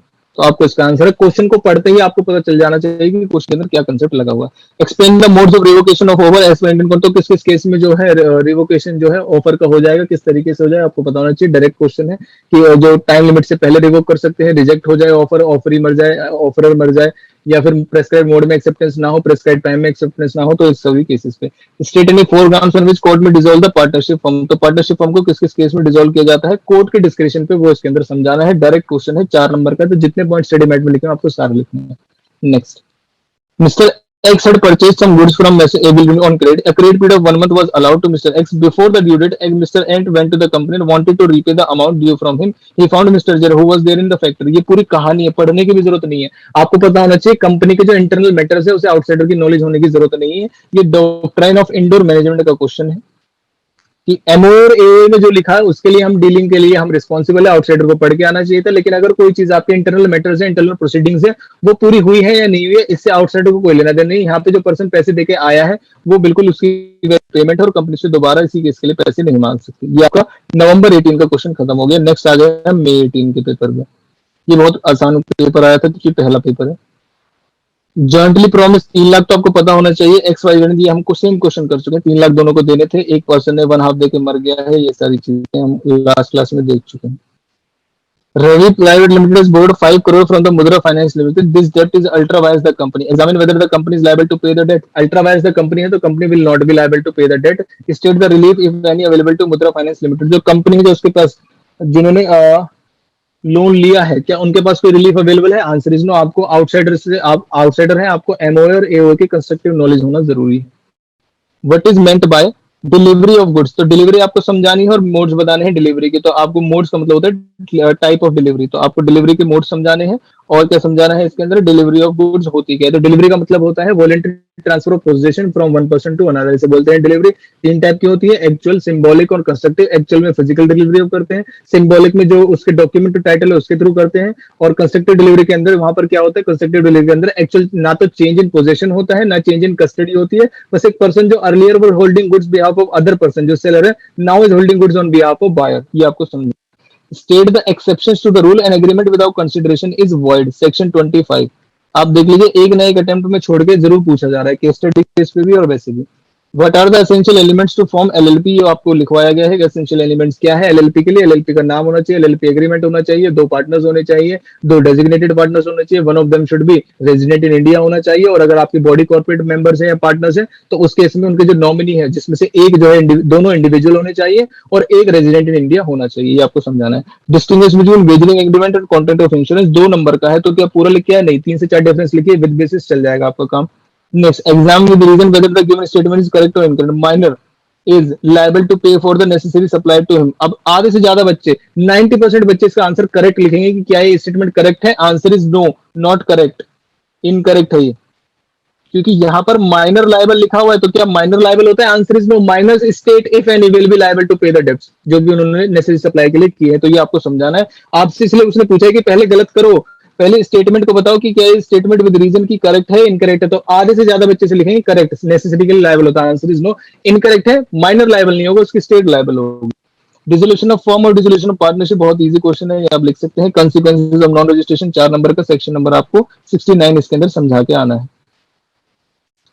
ये मशीनरी की डिलीवरी थी, आपको देनी थी, और उसके बाद उन्होंने 11,50,000 में किया था, 12.5 लाख में बाद में मिलने लगी, और एक और गवर्नमेंट के साथ कोई कॉन्ट्रैक्ट था। इसके अंदर आपको कंपनसेशन समझानी है। तो जितनी महंगी मिलने लगी है वो ऑर्डिनरी डैमेजेस है, उसके बेस पे अगर आपने कोई कॉन्ट्रैक्ट किया हुआ था, वो कॉन्ट्रैक्ट आपने सेलर को बताया हुआ था, उसने फिर भी आपको सामान नहीं दिया, तो वो स्पेशल डैमेजेस में आ जाएंगे। जो आप एवरेज प्रॉफिट्स कमा सकते थे वो उसके स्पेशल डैमेजेस की अमाउंट रहेंगे। Next, what is appropriation of goods under sales of good act 1930? Appropriation क्या है? State essential regarding appropriation. ये क्वेश्चन बहुत इंपॉर्टेंट है। आप अगर इसका आंसर लिख के या देख के नहीं जाएंगे एक बार स्टडी मैट से, तो आप गलत करके आएंगे कि एप्रोप्रिएशन होता क्या है एसेट इन गुड्स के केस में, अनएसेट इन गुड्स के। तो यहाँ पर एसेट इन गुड्स को पूछा गया है आपसे, पहले एप्रोप्रिएशन का मतलब पूछा है, फिर अनएसेट इन। तो अनएसेट इन गुड्स के केस में कैसे होती है एप्रोप्रिएशन की? आप ऐसे एसेट इन करेंगे पहले गुड्स को, एप्रोप्रिएट करेंगे गुड्स को कॉन्ट्रैक्ट के अंदर, एक्सप्रेसली करेंगे, इंप्लाइडली करेंगे, परमिशन लेंगे, बायर के सामने करेंगे, उसके एजेंट के सामने करेंगे, पहले ही कर दिया तो परमिशन लेके करना पड़ेगा। ये सारी चीजें आपको देख जानी पड़ेंगी। Next, X Y engineer partners in partnership firm, they were carrying their business successfully for the past 7 spouse of X and Y fought in the ladies club. तो आपको बताना है यहाँ पर एक्सपल्जन ऑफ अ पार्टनरशिप से question है। अगर partners की बीवियां जो है वो किसी होटल में या किसी लेडीज क्लब में लड़ पड़ी है, तो क्या उसके बेस पे किसी पर्टिकुलर पार्टनर को निकाला जा सकता है? Answer is no. ये इन द इंटरेस्ट या against the interest of the firm नहीं है, इसके लिए नहीं निकाल सकते। प्रोविजन पूरा समझाना है, सेक्शन 33 भी, सेक्शन 33 सबसेक्शन 1 भी, उसके बाद कंक्लूजन देना। Mister D sold some goods to mister E for 5 lakh on 15 days credit. Mister D delivered the goods on due date, mister E refuse to pay for it, state the position of right mister as per the sales of good. Goods deliver कर दिए तो क्या आपके पास right against goods है? Answer इसमें किसके अंदर है? राइट अगेंस्ट जो जिसने खरीदा है, राइट अगेंस्ट बायर है आपके पास। तो बायर से आप क्या कर सकते हैं? प्राइस, डैमेजेस और plus interest. Define person company, उसकी डेफिनेशन बतानी है, मेंबरशिप से रिलेटेड रूल बताने हैं, और क्या कन्वर्ट किया जा सकता है? तो आपको बताना है कि कन्वर्ट किया जा सकता है उसे any other form of company under section 8 company के अंदर या प्राइवेट कंपनी के। तो आपको बताना पड़ेगा कि 2 ईयर जब तक इलेप्शन हो जाए तब तक नहीं कराया जा सकता, कराया जा सकता है 2 ईयर के अंदर भी। बताना है कि एवरेज जो कैपिटल है उनका वो कितना चला जाए, paid up share capital 50 lakh से ज्यादा, या फिर एवरेज एनुअल टर्नओवर कितना चला जाए, 2 करोड़ से ज्यादा। फ्रॉड आपको समझाना है कि फ्रॉड कौन से सेक्शन में, कोर्जन, अनड्यू इन्फ्लुएंस और fraud, section 17। Mere silence will amount to fraud आपको समझाना है, इसके एक्सेप्शन बताने हैं। तो mere silence does not amount to fraud, ये जनरल प्रोविजन है। एक्सेप्शन क्या है? ड्यूटी टू स्पीक है, फिड्यूशियरी रिलेशनशिप है, और हाफ ट्रूथ या साइलेंस इक्वल टू स्पीच के अंदर। कंक्लूसिव एविडेंस ऑफ पार्टनरशिप कौन सी होती है? ये इनका म्यूचुअल एजेंसी का जो कंसेप्ट होता है उसे कंक्लूसिव एविडेंस ऑफ पार्टनरशिप बोलते हैं, वो आपको यहाँ पर समझाना है। Limitation of doctrine of indoor management act समझाना है कि लिमिटेशन का मतलब क्या होता है, कि डॉक्ट्राइन ऑफ इंडोर मैनेजमेंट कब कब एक्सेप्शंस, मतलब उसके कब कब आपका इफेक्ट में नहीं होता और लायबल ठहराया जाता है। ये आपके सारे क्वेश्चन पेपर हमने डिस्कस कर लिए हैं, इस तरीके क्वेश्चन आए हैं। इसमें से एटलीस्ट 50% ट्रेंड तो फॉलो होता है, तो आप इसे भी देख सकते हैं किस टाइप के क्वेश्चन आएंगे। नया भी आएगा तो आप कोई क्वेश्चन छोड़ के नहीं रहे होंगे। अब आ जाते हैं नेक्स्ट एमटीपी पे। 2 एमटीपी हैं आपके, फटाफट से देख लेते हैं। ये एमटीपी का सीरीज फर्स्ट है। जो भी क्वेश्चन आपको लिख के एग्जाम से पहले एक बार लिख के देख लेने चाहिए, वो मैं मार्क करूंगा आपको, तो ध्यान रखना है वो क्वेश्चन एटलीस्ट एक बार आपको लिख के देख के जाना है। तो यहाँ पर आ गया आपका, वहां पर 3 लाख पे किए थे 3% से मिलकर, यहाँ पर 3 लाख की जगह अमाउंट क्या हो चुकी है? 6 लाख। 1% 1/5 देके जो है जा चुका है, तो यानी कि 1% का डेट बना कितना? 2 लाख, उसका वो 1/5 देके जा चुका है, तो 1/5 निकालेंगे 40,000 आएगा। 40,000 रुपए देके जा चुका है, तो अब कितना बच गया? बच गया 1,60,000 रुपए। तो 1,60 को आपको किसमें बांटना है? 2% में, 80,000। तो 2,80,000, 2,80,000 इनकी लाइबिलिटी आएगी, वो आपको देखना है। Akbar and SSC by wealthy man earning huge profit, वही आ गया आपका lifting of corporate veil. Distinguish between condition and warranty, तो कंडीशन 12(2) में डिफाइन करता है और वारंटी को 12(3) में, और उसके बीच में डिफरेंस ही ऑलरेडी डिस्कस कर चुके हैं। कौन से ग्राउंड से जहां पर डिस्चार्ज किया जा सकता है, कॉन्ट्रैक्ट में भी डिस्चार्ज, तो डिस्चार्ज समझाना है आपको। डिस्चार्ज कैसे होता है, बाय एग्रीमेंट हो सकता है, ऑल्टरेशन वगैरह हो सकता है, सुपरवीनिंग इम्पॉसिबिलिटी हो सकता है, डेथ हो सकता है, बहुत सारे केसेस साथ समझाने हैं आप। Enumerate the circumstances under which LLP will be bounded by the tribunal, तो आपको सर्कमस्टेंसेस समझाने हैं कि कब कब जब एलएलपी जो है रिटर्न फाइल करने में डिफॉल्ट करने लगे, डेब्ट्स को पे करने में डिफॉल्ट करने लगे, जो मिनिमम नंबर ऑफ मेंबर्स है वो 2 से कम हो चुके हैं और 6 महीने हो चुके हैं, वो उनको बढ़ा ही नहीं रही। Though a minor can not be become a partner, he can nonetheless be admitted to the partnership, आपको उसके राइट्स बताने हैं बिफोर अटेनिंग मेजॉरिटी। आपको पता नहीं कितनी बार रिपीट हो चुका है। बी सेल्स ऑप्शन, हॉर्स वाला क्वेश्चन हम पढ़ चुके हैं। पहले वाले केस में जब कुछ नहीं बोला तो वैलिड है भैया, बायर आप खुद देखो, अनसाउंड माइंडनेस को आप चेक कर सकते हो। Says nothing and Piyush daughter, जो डॉटर है उसके अंदर फिड्यूशियरी रिलेशनशिप का कंसेप्ट आ जाएगा आपका। और if actual relationship, if Q says nothing, तो ये क्या हो जाएगा, silence will equal to speech हो जाएगा यहाँ पर। और इसके अंदर भी, इन दोनों केसेस के अंदर ये वॉइडेबल कॉन्ट्रैक्ट होगा क्योंकि ये फ्रॉड की डेफिनेशन में कवर होता है, और ऊपर वाले केस में वैलिड होगा। Next, Shyam induce Ram to buy his motorcycle saying that it is in a very good condition. ध्यान रखना, हम कल भी कर चुके हैं, उसमें 40% ऑफ कॉस्ट था, इसमें 45% ऑफ कॉस्ट है। जब आपको डिफॉल्ट फाइंड आउट हुआ, आपको उसी टाइम कॉन्ट्रैक्ट को रिसाइन कर देना चाहिए था। उन्होंने कहा भाई साहब पैसे मैं दे दूंगा, आप चला लो, उसके बाद आपने कॉन्ट्रैक्ट को वैलिड माना, अब आप कुछ नहीं कर सकते। What are the implied condition, implied conditions क्या होती है, sale by sample, sale by description, sale by sample as well as description, quality और फिटनेस ऑफ गुड्स, ये सारी चीजें आपको इसके अंदर समझानी है। X Y and their partners in a partnership firm, they were carrying on their business. इस क्वेश्चन के अंदर सिर्फ आपसे वैसे पूछा गया था सेल बाय सैंपल, तो खाली सेल बाय सैंपल समझाना था, और उसके बाद जो इंप्लाइड वारंटीज है वो अलग से समझानी थी। तो सैंपल अलग समझाना था, सिर्फ एक इंप्लाइड कंडीशन और बाकी इंप्लाइड वारंटीज। तो एक बार पढ़ लेना, क्वेश्चन में पूछा क्या है। बिजनेस सक्सेसफुली हो रहे थे, लेडीज क्लब में फाइट हो गई है, अभी अभी जस्ट हम डिस्कस करके आए हैं। सेक्शन 33 और सेक्शन 33 सबसेक्शन 1 दोनों आपको इसके अंदर कोट करके आने हैं। Messrs Woodworth associate, a firm dealing in wholesale retail buying and selling of various kinds of woods. कल ही हमने देखा था, लकड़ी बहुत टाइप की थी, उन्होंने कहा था हमें दरवाजे और लकड़ी और खिड़की बनाने के लिए लकड़ी चाहिए। उन्होंने कहा कि हमने फिर आपके हिसाब से इसको कटवा दिया है, लेकिन बाद में पता चला कि कटवा तो दिया है लेकिन वो स्पेसिफिक पर्पस के लिए वो फिट नहीं थी। तो आपको बताना पड़ेगा कि implied condition as to quality और फिटनेस नहीं होता, लेकिन अगर आपने पर्पस समझा दिया है, सेलर को पर्पस बता दिया, वो उसी चीज में डील करता है और आप उसकी स्किल पर रियलाइज कर, आपने उसके ऊपर डिपेंड किया है, तो आप उसके अंदर जो है लायबल नहीं ठहराए जाएंगे, आपको अपनी चीज वापस मिल जाएगी, इवन इफ सेलर ने उसे काट दिया और वो सेलर के किसी भी काम की नहीं। Next, the person not being the member dealing with the company are always protected by the doctrine of indoor management. आपको एक्सप्लेन करना है और कब विल नॉट अप्लाई। इसके अंदर सिंपल सा क्वेश्चन है, डॉक्ट्राइन ऑफ इंडोर मैनेजमेंट पूछा है आपसे और उसके एक्सेप्शंस पूछे हैं और उसका इफेक्ट आपको बताना है। When a party to the contract has refused to perform or disabled himself from performing his promises entirely, the promisee may put an end to the contract. क्या ये बात सही है? यस। अगर कोई पार्टी मना कर रही है, अपने आप को उसने इस तरीके से डिसेबल कर लिया है कि अब उसे नहीं करना है, तो सामने वाली पार्टी के ऊपर जो है राइट होता है कि वो वेट भी कर सकती है और उसी टाइम कॉन्ट्रैक्ट को डिस्चार्ज करके उसको परफॉर्म करने की जरूरत नहीं है, और जो भी बेनिफिट्स मिले उसे रिस्टोर करना पड़ेगा। Indian partnership does not make registration compulsory. आपको इससे यहाँ पर सेक्शन 58 पहले रजिस्ट्रेशन बताना है, फिर उसके बाद 69 बताना है। क्वेश्चन 4 नंबर का है और आपसे यही पूछा, डिस्कस वेरियस डिसएडवांटेजेस, कौन कौन से हैं, तो सिर्फ सेक्शन 69 आप समझा के आ जाएंगे, काम चल जाएगा। Alpha school entered into imparting education, एक चार with the sole objective of providing education. उन्होंने कहा कि एजुकेशन प्रोवाइड करने के लिए बनाया गया है, बाद में अगर वो कोई डिफॉल्ट करते हैं क्या सेक्शन 8 कंपनी के अंदर फिर भी क्या हटाया जा सकता है? Answer is yes.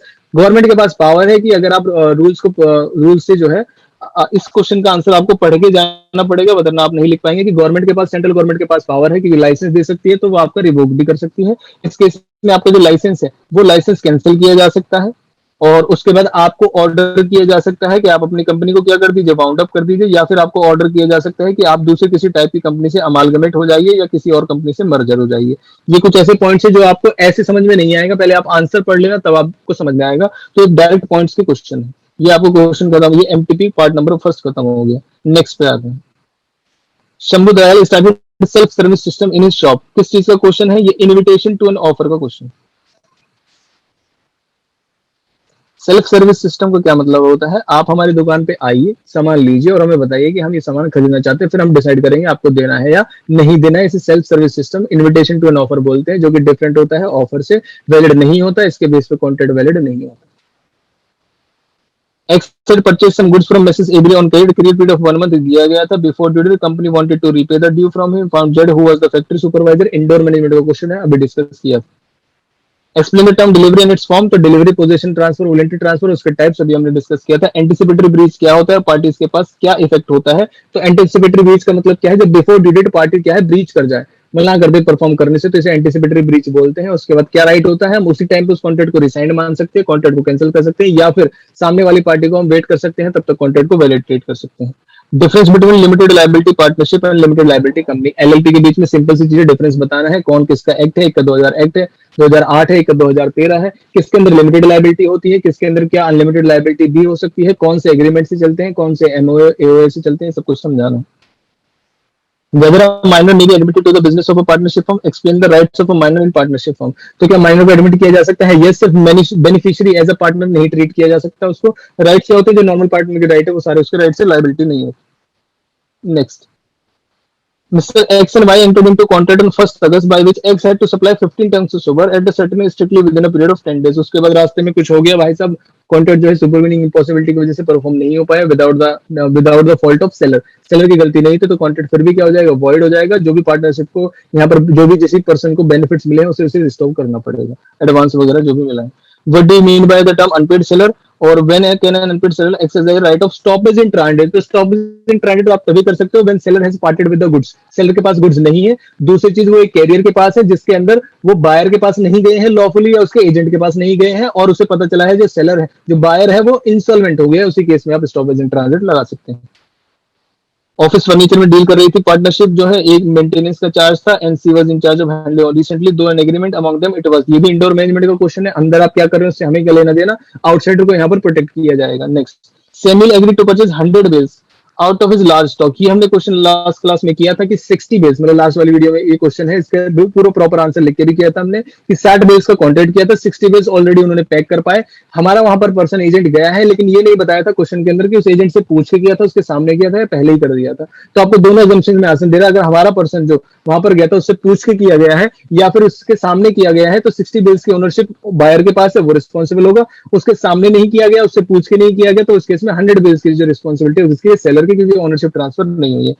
एसएससी है वेल्दी इनकम है और उसने नई नई कंपनी बना ली है। ये किसका क्वेश्चन आ गया आपका, ये आ गया आपका सॉरी, ये जो क्वेश्चन है आपका अल्ट्रा सॉरी डॉक्ट्राइन है, अरे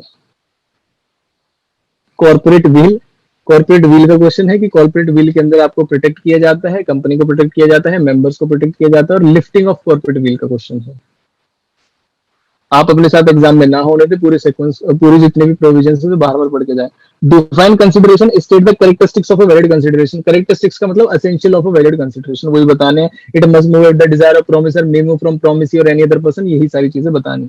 when does the dissolution of partnership form takes place under the provision of Indian court के ऑर्डर नहीं बताने, अंडर इंडियन पार्टनरशिप एक्ट बताने हैं, सिर्फ वही पॉइंट्स जो इंडियन पार्टनरशिप एक्ट में लिखे हुए हैं।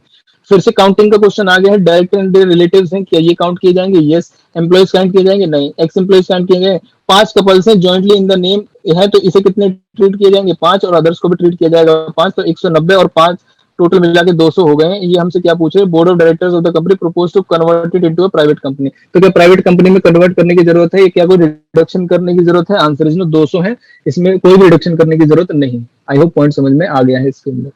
इसमें पहले प्रोविजन बताना पड़ेगा आपको कि इसके अंदर प्रोविजन क्या है, 200 मेंबर्स हो सकते हैं, किन किन को काउंट नहीं करना, provided that, provided further that, ये सारी चीजें आप समझाएंगे तभी आपको मार्क्स मिलेंगे।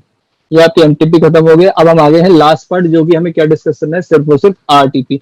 जो भी चीजें मैं डिस्कस कर रहा हूं आपसे, जो भी क्वेश्चंस आपको डिफिकल्ट लग रहे हैं उसे लिख के देख लें, तो ये आप एग्जाम में लिख पाएंगे। अदरवाइज ये चीजें हम ऑलरेडी डिस्कस कर चुके हैं, जहां पर हमने लास्ट क्लास में ऑलमोस्ट ऑल टाइप के क्वेश्चन डिस्कस कर लिए थे। ये लेटेस्ट आरटीपी है, लास्ट क्वेश्चन, लास्ट पार्ट है हमारा। इसके बाद हम सिर्फ इंपॉर्टेंट टॉपिक्स में आपको बताऊंगा और फिनिश कर देंगे। आपसे टाइप ऑफ कॉन्ट्रैक्ट पूछा है। A promises to sell scooter to Y 1 lakh, however the consent of X has been procured by a gun point. Gun point का मतलब कोर्जन, और कोर्जन का मतलब टाइप ऑफ कॉन्ट्रैक्ट पूछा है, तो हम क्या लिखेंगे इसके अंदर, वॉइडेबल कॉन्ट्रैक्ट। क्वेश्चन की रिक्वायरमेंट जरूर पड़े कि आपसे पूछा क्या गया है, तो कोर्जन अप्लाई करके वॉइडेबल कॉन्ट्रैक्ट है। A bought goods from B in 2000 but no payment was made till 2019 तक कोई भी पेमेंट नहीं की गई है, बॉट कर ली है गुड्स। अब ये कैसा है, अब ये वॉइड है। रीजन क्या है, अब ये टाइम बार्ड हो चुका है। Next, G agrees to give tuitions to H, a pre-engineering student from the next month, and H is consideration promised to pay 5,000 per month. तो ये कैसा कॉन्ट्रैक्ट है बताइए? ये एग्जीक्यूटरी ना, और एग्जीक्यूटरी भी कैसा है? बायलेटरल। जैसे मिस्टेक होती है ना, बायलेटरल मिस्टेक, ऐसी एग्जीक्यूटरी क्या कहता है? मतलब दोनों पार्टीज की अभी ऑब्लिगेशन होनी बाकी है, तो एग्जीक्यूटरी कॉन्ट्रैक्ट। तो form of valid contract consideration must be adequate comment, तो ये बिल्कुल भी गलत है। Consideration need not to be adequate, ये प्रोविजन में आता है। और उसके बाद हमें क्या लिखना है कि provide the consent of the parties free. फिर से आगे हैं हमारे श्याम जी मोटर कार लेकर, और 3 लाख रुपए में देनी है। उन्होंने बोला है कि जी हमारी जो पिछले वाले क्वेश्चन में जो हमने डिस्कस किया था उसमें 30 की एवरेज दे रही थी, यहाँ पर 20 की एवरेज दे रही है। बस इतना डिफरेंस है और कोई भी डिफरेंस नहीं है इसके अंदर। 10 दिन बाद जब आपको पता चला तो क्या आप इसके अंदर फ्रॉड का केस लगा सकते हैं? Answer is no. आप ऑर्डिनरी डिलीजेंस से आराम से पता लगा सकते थे, क्योंकि फ्यूल मीटर वगैरह सब कुछ काम कर रहा था। क्वेश्चन को ध्यान से पढ़ लेना, कभी पता चले वो कह दे कि मीटर काम नहीं कर रहा। इसमें सारी चीजें परफेक्टली काम कर रही है। Mister S age 50 years were employed in the government department, ये लास्ट टाइम का ही क्वेश्चन है। Traffic with related to public policy expressly, जो आपके agreement oppose to public policy के अंदर आता है। ये आंसर इसी लेक्चर के स्टार्टिंग में डिस्कस कर चुके हैं। What will be the rights with the promisor in the following cases? Explain with reason. X promise to bring back Y from life again. आपको दोबारा से जो है जिंदा कर दिया जाएगा, मतलब मरे हुए पर्सन को आप जिंदा कर सकते हैं। तो क्या एक्सप्रेसली डिक्लेयर्ड वॉइड के अंदर आएगा? ये आपको बताना भी वॉइड एग्रीमेंट है। A agreed to sell 50 kg apple to B. They loaded the truck and left for delivery on 15th March, but due to riots between these on 15। तो अगर टाइम असेंस था तो ये वॉइड कॉन्ट्रैक्ट हो जाएगा, क्योंकि लेकिन इसमें किसी भी पार्टी की गलती नहीं है। लेकिन अगर कोई यहाँ पर आपको मान लीजिए कोई एडवांस मिला था, कोई बेनिफिट्स मिला था, वो आपको रिस्टोर करने पड़ेंगे। Artist promise to paint the fixed for a fix amount for remission but met with an accident and lost his both. Artist था, पेंटर था, वॉइड एग्रीमेंट है, enforceable at the time of formation but ceases to be enforceable at the afterwards. Abhishek entered into contract for import of toys from China, but due to disturbance in relation to both companies, the import from China was banned। तो आपको क्या बनाना है? ये भी एक ऐसा है void contract हो जाएगा। रीजन बीइंग पहले तो वैलिड था, बाद में जो है वॉइड करा दिया गया। लेकिन ध्यान रखना, जब तक टेंशन है तभी तक वॉइड है। एक्सप्रेसली डिक्लेयर्ड वॉइड में ट्रेडिंग विद एनिमी का पॉइंट आप यहाँ पर डालेंगे, ऊपर ऊपर से लिख के जाएंगे वॉइड, तो आंसर गलत होगा। रीजंस का मतलब है कौन सी कैटेगरी में है ये भी समझाना है, कौन सा एक्सप्रेसली डिक्लेयर्ड वर्ड के अंदर है, कौन सा आपका अपोज टू पब्लिक पॉलिसी है, ये सारी चीजें आपको समझानी है इसके अंदर। लिक्विडिटी डैमेजेस और पेनल्टी के बीच में आपको डिफरेंस बताना है। लास्ट क्लास में डिस्कस कर चुके थे, इसका आप आंसर एक बार जरूर पढ़ के जाए कि लिक्विडिटी डैमेजेस और पेनल्टी में क्या डिफरेंस है। लिक्विडिटी डैमेजेस को कोर्ट कम नहीं कर सकती, पेनल्टी का अगर अनरीजनेबल अमाउंट की है तो कोर्ट उसमें इंटरफेयर करके उसको कम भी कर सकती है। लिक्विडिटी डैमेजेस क्या होते हैं कि ब्रीच हम पहले से ही मान के चलते हैं कि भाई ये ब्रीच होगी तो हम ये पैसे लेंगे। पेनल्टी एक तरीके से पनिशिंग नेचर की होती है, जिसमें हम इंटरेस्ट को 100% भी लिख सकते हैं, 200% भी लिख सकते हैं, वो हमारी मर्जी होती है, कोर्ट इसमें इंटरफेयर कर सकता है। इन light of the provision above, आपको इसको बताना है। S and R made a contract. S agreed to deliver paper cup manufacturing machine और R received payment on delivery date. Mr. did not pay. यही वही है, रेसिप्रोकल प्रॉमिस का question है, लास्ट अटेम्प्ट में आ चुका है। Mr. Y given the loan to Tesla and defaulted the loan on due date and debt became time barred. After time barred, Mr. J to settle the amount. अब settle कर दिया तो ये क्या है? एग्रीमेंट टू पे time barred date है। आपको ध्यान रखना है कि इसे रिटर्न करा लीजिए, साइन करा लीजिए। सेक्शन 25 के अंदर नो कंसिडरेशन नो कॉन्ट्रैक्ट के अंदर ये वैलिड होता है। A and B entered into a contract to supply unique item. Unique item था, बाद में मना करेंगे तो कोर्ट ऑर्डर कर सकता है स्पेसिफिक परफॉर्मेंस के लिए। ये कॉन्ट्रैक्ट के क्वेश्चन थे। कोट है, उनकी जो स्किन है वो एलर्जी कर गई थी, जो इसको पहन के एब नॉर्मली सेंसिटिव थी। नॉर्मली ऐसा नहीं होता था, सेलर की रिस्पॉन्सिबिलिटी नहीं है, बायर की रिस्पॉन्सिबिलिटी डिस्क्लोज करे अपने कोई भी डिफेक्ट के बारे में। डिफरेंस बताना है आपको कंडीशन और वारंटी में। ध्यान रखें 12(2) में कंडीशन है, 12(3) में वारंटी है, पहले डिफाइन करें फिर डिफरेंस करें। Mister R owns 2 wheeler which is handed over to his friend. Mister K, ये ऑलरेडी क्वेश्चन हम देख चुके हैं, उसे हमने डिलीवर कर दिया है और ओनरशिप ट्रांसफर हो गया, उस पर्सन ने सामने आगे दे दिया है। तो क्या हम अपना गुड्स वापस ले सकते हैं? नहीं, सिर्फ पैसे क्लेम कर सकते हैं। Mr. T was a retailer trade of fans of various kind. Mr. M came into the shop and asked for the exhaust of fan kitchen. ये हमने देख लिया था, एग्जॉस्ट फैन मांग रहे थे किचन के लिए, टेबल फैन लिख लिया था, लेकिन ब्रांड नेम के अंदर खरीदे तो बायर रिस्पॉन्सिबल नहीं होगा, सेलर रिस्पॉन्सिबल होगा। State briefly the essential element of a contract of sale। तो essential element of contract of sale के आपको वैलिड एलिमेंट्स बताने हैं, बायर सेलर के बारे में बताना है, गुड्स होनी चाहिए, मूवेबल प्रॉपर्टी, गुड्स की डेफिनेशन बतानी है आपको इसके अंदर, और उसके बाद प्राइस होना चाहिए, और other essential element of a valid contract होने चाहिए। Next, explain in detail circumstances which lead to liability of firm for misapplication of. इसका आंसर मैं आपको अलग से दे चुका हूं। MNT were partners in the firm order JR limited to supply the furniture. एक पर्सन मर जाता है, बाकी पर्सन कंटिन्यू करते हैं बिजनेस को। डेथ के केस में आपको पब्लिक नोटिस देने की जरूरत नहीं है, तो डेथ से पहले के लिए जो भी लायबिलिटी थी उसके लीगल रिप्रेजेंटेटिव, डेथ हो रहा है जो पर्सन की, उसके लीगल रिप्रेजेंटेटिव लायबल होंगे, बाकी के के लिए लीगल रिप्रेजेंटेटिव आपके लायबल नहीं होंगे। ये आपको समझाना है इसके अंदर। क्वेश्चन क्या पूछा, whether piece private asset is liable for the price of furniture purchase by the firm. तो अगर उसकी डेथ से पहले परचेज किया था तो लायबल होगा, अगर पहले परचेज नहीं किया तो उसकी एसेट्स लायबल नहीं होंगी। Whether does it make any difference to if they limited supplied the furniture to the firm believing that all the three partners are alike? ऐसा कुछ नहीं है, उसके बिलीव करने से हमें कोई लेना देना नहीं।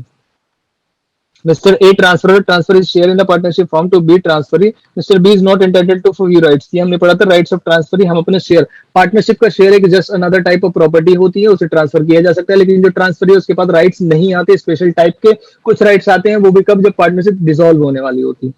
Next, Indian partnership act does not make registration, वही आपसे पूछा गया section 69 consequences of non registration, और या फिर ये पूछ लिया जाएगा कौन से राइट्स इफेक्ट आपके नहीं होंगे।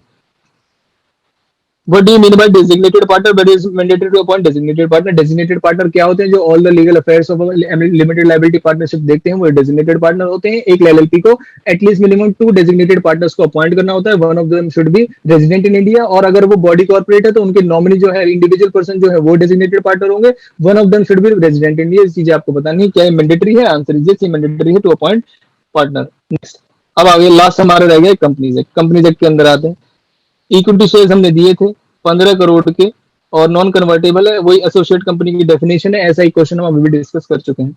Infrastructure paid up share capital है 6 लाख की है, और 2 लाख और 1,20,000 अभी हमने देखा था गवर्नमेंट कंपनी की डेफिनेशन में 50% से ज्यादा है, दोनों गवर्नमेंट ने मिलकर खरीदे हुए, तो क्या ये गवर्नमेंट कंपनी होगी? Answer is yes. 1% कंपनी है, टर्नओवर 2.2 करोड़ से ज्यादा जा चुका है, तो क्या ये कन्वर्ट हो जाएगी? यस, इवन इफ 2 साल एक्सपायर नहीं हुए, इलैप्स नहीं हुए from the date of incorporation, तब भी क्या होगा, तब भी एक जो इसके अंदर जो कॉन्ट्रैक्ट होगा, जो इसके अंदर 1% कंपनी है, वो कन्वर्ट हो जाएगी, क्योंकि या तो पेड अप शेयर कैपिटल बढ़ा दो या एवरेज एनुअल टर्नओवर 2 करोड़ से ज्यादा कर दो। पेड अप शेयर कैपिटल की लिमिट 50 लाख है, आपको पता होना चाहिए। अभी तक क्वेश्चन में सिर्फ टर्नओवर को बढ़ाया गया है, कभी कभी यहाँ पर पेड अप शेयर कैपिटल को भी बढ़ाया जा सकता है, तो उसका आप ध्यान रखें अगर क्वेश्चन में चेंज करें। वैसे इंस्टीट्यूट ज्यादा मेहनत नहीं करना चाहता और आपसे ही बोलता है कि जिस टाइप के क्वेश्चन हम बना चुके हैं आप उसी पे मेहनत करिए, पूरी फोकस करिए, लैंग्वेज पे ध्यान दीजिए, तो आपका काम चल जाएगा।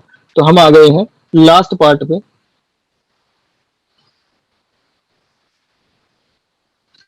तो हमने सारे क्वेश्चन पेपर डिस्कस कर लिए हैं, एमटीपी डिस्कस किए हैं, आरटीपी डिस्कस हो गई, ये मैंने डिस्कस किए हैं, आपने सॉल्व नहीं किए हैं। तो जिस जिस टॉपिक पे आपको दिक्कत आ रही है आंसर लिख के देख लेना। मैं अगर 2 बार और डिस्कस कर दूंगा तो मुझे अच्छे से आएगा, आप एग्जाम में नहीं लिख पाएंगे, तो आप लिख के जरूर लिखें। लास्ट में बारी आ जाती है इंपॉर्टेंट टॉपिक्स की, काम की चीज कि लास्ट टाइम रिवीजन के लिए आप कौन कौन से टॉपिक्स ऐसे हैं जिसे इंपॉर्टेंट की कैटेगरी की लिस्ट में रखते हैं, तो देखिए फटाफट से। इंपॉर्टेंट टॉपिक्स का मतलब ये है कि ये आएंगे ही आएंगे, क्या? आंसर इज नो, लेकिन ये इनके आने की प्रोबेबिलिटी बहुत ज्यादा है और आपको जरूर इनमें से क्वेश्चन दिख जाएंगे, तो आप ध्यान से इन टॉपिक्स को करके जाएं। पहले मैं कॉन्ट्रैक्ट के बारे में बता देता हूं कि कॉन्ट्रैक्ट एक्ट के अंदर कौन से टॉपिक्स इंपॉर्टेंट है। तो कॉन्ट्रैक्ट एक्ट के अंदर आप सबसे पहले जो इंपॉर्टेंट टॉपिक है वो है क्वासी कॉन्ट्रैक्ट। क्वासी कॉन्ट्रैक्ट में से एक ना एक क्वेश्चन हमेशा एग्जाम में पूछा जाता है। Section 25 no consideration no contract, इसमें से भी इसमें एग्जाम में आपसे पूछा जाता है। उसके अलावा पहला क्वेश्चन जो होता है, आजकल जो ट्रेंड देखा है इंस्टीट्यूट का देखा गया है, आपका एक्सप्रेसली डिक्लेयर्ड वॉइड कॉन्ट्रैक्ट या फिर agreements oppose to public policy, इनमें से क्वेश्चन जरूर आता है। जैसे agreement in state of trade, agreement in state of legal proceedings या ट्रैफिक, जो एग्रीमेंट एक्सप्रेसली डिक्लेयर्ड वॉइड है, ये सारी चीजें आपको पहले से पता होनी चाहिए। उसके अलावा आप कॉन्ट्रैक्ट में क्या कर सकते हैं, इसके अलावा आप कॉन्ट्रैक्ट के अंदर टाइप ऑफ कॉन्ट्रैक्ट हो गया है, ठीक है। डैमेजेस आप पढ़ सकते हैं, टाइप्स ऑफ डैमेजेस क्या है। ब्रीच आप इसके अंदर पढ़ सकते हैं, एंटिसिपेटरी ब्रीच वगैरह क्या है। ऑल्टरेशन नोवेशन यानी कि डिस्चार्ज ऑफ कॉन्ट्रैक्ट क्या होता है, ये आप इसके अंदर पढ़ेंगे। और लास्ट में एक क्वेश्चन जो कंपलसरी आता ही आता है, इसकी आपको डेफिनेशन भी पता होनी चाहिए, ऑफर, एक्सेप्टेंस, कंसिडरेशन और कॉन्ट्रैक्ट। इन चारों में से ज्यादातर ये देखा गया कि इंस्टीट्यूट एक 7 मार्क्स का, इसमें से कितने मार्क्स का, 7 मार्क्स के क्वेश्चन आपसे पूछे जा सकते हैं इसमें से। तो आप ये ध्यान रखें कि कॉन्ट्रैक्ट में ये सारे टॉपिक्स तो आप जरूर करिए, लिखने मैं सब लिख दूंगा, सब इंपॉर्टेंट, लेकिन ये ज्यादातर चांस है इनमें से आपको क्वेश्चन दिख ही जाएगा, और आएगा तो आपको दिक्कत आएगी जब तक आप ढंग से पढ़ के ना गए हो। तो इसको आप बड़े ध्यान से करें कॉन्ट्रैक्ट के अंदर। फिर हम आते हैं सेक्शन की बात करूं कि इसमें से सेक्शन कौन से इंपॉर्टेंट है, तो कौन कौन से कॉन्ट्रैक्ट एक्ट में सेक्शन इंपॉर्टेंट, 2A पढ़ के जाइए, 2B पढ़ के जाइए, 2D पढ़ के जाइए, 2H पढ़ के जाइए। उसके बाद 11 पढ़ के जाइए, और 11 के बाद 15, इसमें एक चीज भूल गए हैं हम, फ्री कंसेंट। कोर्जन, अंडी इन्फ्लुएंस वगैरह, इससे जरूर आपको क्वेश्चन मिलेगा। तो फ्री कंसेंट आप जरूर जरूर जरूर पढ़ के जाएं। कोर्जन, अंडी इन्फ्लुएंस, फ्रॉड, मिसप्रेजेंटेशन, इनमें से एक से एक क्वेश्चन जरूर आता है।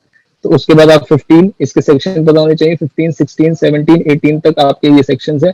फिर उसके बाद 25 पढ़ के जाइए। कंटीजेंट कॉन्ट्रैक्ट सेक्शन 31 पढ़ के जाइए। वेजरिंग पढ़ के जाइए, ये भी आपके एग्जाम में आ सकता है। और एक टॉपिक होता है आपका जॉइंट प्रोमिसेस का,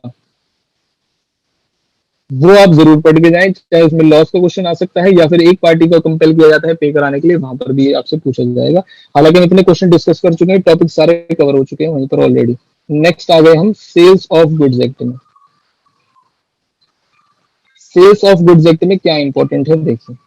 सबसे पहला सेल्स ऑफ गुड्स एक्ट में क्या इंपॉर्टेंट है, आप पढ़ के जाइए types of goods. Types of goods पढ़ के जाइए आप। डिलीवरी पढ़ के जाइए, डिलीवरी और उसके टाइप क्या होते हैं। कंडीशन वर्सेस वारंटी पढ़ के जाइए।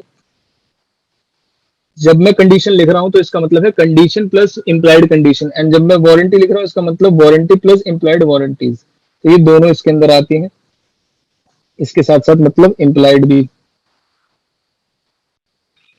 फिर आप आ सकते हैं इसके अंदर ब्रीच के अंदर, या फिर कॉन्ट्रैक्ट का ब्रीच हो जाए तो राइट्स पढ़ सकते हैं आप। Rights of unpaid seller. और राइट्स ऑफ अनपेड सेलर के अंदर आप क्या पढ़ेंगे, अगेंस्ट गुड्स, और उसके बाद पढ़ेंगे इसके अंदर अगेंस्ट बायर। गुड्स के अगेंस्ट में कौन कौन से आते हैं ये आपको पता होना चाहिए। लियन वाला राइट अलग से पढ़िए, स्टॉपेज इन ट्रांजिट अलग से पढ़िए, और रीसेल वाला पॉइंट आप अलग से पढ़िए। बायर के अगेंस्ट क्या राइट होते हैं, बायर के अगेंस्ट आप प्राइस मांग सकते हैं, बायर के अगेंस्ट आप डैमेजेस मांग सकते हैं, कंपनसेशन, और या फिर इंटरेस्ट मांग सकते हैं, जो भी आपके अमाउंट में बनता है। इसके अलावा और क्या कर सकते हैं आप, इसके अंदर कंडीशन हो गया, वारंटी हो गया, और आपके राइट्स हो गए, लियन वगैरह हो गया। सेल्स ऑफ प्रोडक्ट में आप इतना भी करके चले जाएंगे, मतलब ये इंपॉर्टेंट चीजें हैं, अगर आप इतना भी कर लेंगे तो भी आपका काम चल जाएगा। इंप्लाइड कंडीशन हमने लिख लिया है। एक rule doctrine of caveat emptor आप जरूर देख के जाएं। ये जितने भी टॉपिक्स बताए जा रहे हैं लास्ट टाइम रिवीजन के लिए हैं। उसके बाद आ गए हैं हम पार्टनरशिप एक्ट में।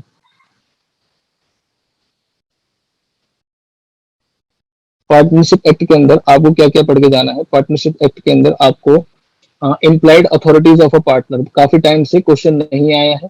कौन सी चीजें इम्प्लाइड अथॉरिटी में आती है, कौन सी चीजें इम्प्लाइड अथॉरिटी में नहीं आती, कब कौन लायबल होगा, कब कौन लायबल नहीं होगा, ये पार्टनरशिप में पता होना चाहिए। नोटिस वाला पॉइंट आपको पता होना चाहिए कि कब पार्टनरशिप को रिटायर के टाइम, डेथ के टाइम कब नोटिस की जरूरत है, कब नोटिस की जरूरत नहीं है, ये सारी चीजें आपको पता होनी चाहिए। और आप इसके अंदर पढ़ के जाएंगे, पार्टनर्स हो गया है आपका, लाइबिलिटी पढ़ के जाएंगे कि कब फॉर्म लायबल होगी, कब फॉर्म लायबल नहीं होगी। और इसके अंदर आई का टाइप्स ऑफ पार्टनर पढ़ के जाएंगे, पार्टनर ऑफ होल्डिंग आउट वाला भी, स्टोपल वाला भी, ये सारे पॉइंट। नॉमिनल पार्टनर, जो एक्टिव पार्टनर है उसे ऑस्टेंसिबल भी बोला जाता है, स्लीपिंग पार्टनर को डोरमेंट पार्टनर भी बोला जाता है। तो ये पार्टनरशिप एक्ट के अंदर आप पढ़ के जाएंगे। उसके बाद हम आ जाते हैं कंपनीज एक्ट में। कंपनीज एक्ट में सबसे पहली चीज आप डॉक्ट्राइन्स पढ़ के जाइए। डॉक्ट्राइन किस चीज का, ऑफ अल्ट्रा वायर्स पढ़ के जाइए, एंड कंस्ट्रक्टिव नोटिस पढ़ के जाइए। उसके बाद आपको पता होना चाहिए टाइप्स ऑफ कंपनी और सबकी डेफिनेशन। फिर आपको पता होने चाहिए कुछ केस लॉज, जैसे सेपरेट लीगल एंटिटी का कंसेप्ट है तो उसका क्या केस लॉ है, सेलोमन वर्सेस सेलोमन का केस लॉ है। Doctrine of sorry corporate wheel का कंसेप्ट है, उसमें भी सेलोमन वर्सेस सेलोमन है, और लिफ्टिंग के केस में क्या लगाएंगे, तो कॉर्पोरेट व्हील भी आप अलग से पढ़ के जाएंगे। केस लॉ सारे पता होने चाहिए आपको। कौन सा दिन शॉक मानेजी पेटेंट का क्वेश्चन, कौन सा दिन शॉक मानेजी पेटेंट है, कौन सा सेलोमन वर्सेस सेलोमन है, कौन सा रॉयल ब्रिटिश बैंक वर्सेस टर्कवांड है। जब तक आप रेफरेंस नहीं लिखेंगे आपका केस लो एग्जाम में नहीं होंगे, तो एक नॉर्मल बच्चे के आंसर होंगे, और नॉर्मल बच्चे में एवरेज मार्किंग की जाती है। तो ये कंपनीज एक्ट के प्रोविजन है जो आपको पढ़ के जाने हैं। और अल्ट्रावायर्स हो गया, ultra vires the company, types of company हो गया, केस लो हो गया, फीचर्स के अंदर आ जाएगा वो, ये सारी चीजें इतना भी कर लेंगे आप, लास्ट टाइम रिविजन के लिए है।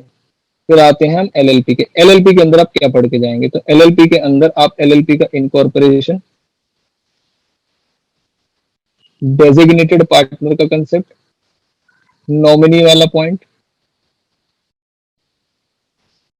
और वाइंडिंग अप ऑफ एलएलपी, कि कब ऑर्डर देगी ट्रिब्यूनल वाइंड अप करने के लिए।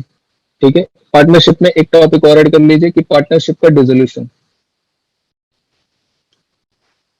कि कब पार्टनरशिप डिसोल्यूशन होती है, कब पार्टनरशिप फॉर्म डिसोल्यूशन होती है, उसमें डिफरेंस एक पॉइंट आप करके जाइए। जो सबसे पहले समझाया गया था आपको कि आंसर करने की ये ट्रिक होती है, अगर आप इसे फॉलो नहीं करेंगे तो एग्जाम में दिक्कत आने वाली है। आप कितने भी क्वेश्चन अटेम्प्ट करके आइए, पूरे मार्क्स आपको नहीं मिलेंगे। 3 स्टेप फॉर्मूला बोलते हैं इसको। सबसे पहले आप प्रोविजन को आइडेंटिफाई करिए, जनरल प्रोविजन बताइए, एक्सेप्शन बताइए, उसके बाद अंदर गिवन केस बताइए और लास्ट में कंक्लूजन बताइए। इतनी सारी चीजों के बाद जब आपका पेपर आएगा तो पेपर भी डिस्कस किया जाएगा कि कौन कौन सी चीजें जो हमने डिस्कस की थी वो आई हैं और कौन कौन सी चीजें जो डिस्कस, कौन सी चीजें बाहर से आई हैं, वो सारी चीजें आपकी डिस्कस की जाएंगी। ठीक है, all the very best for your examination.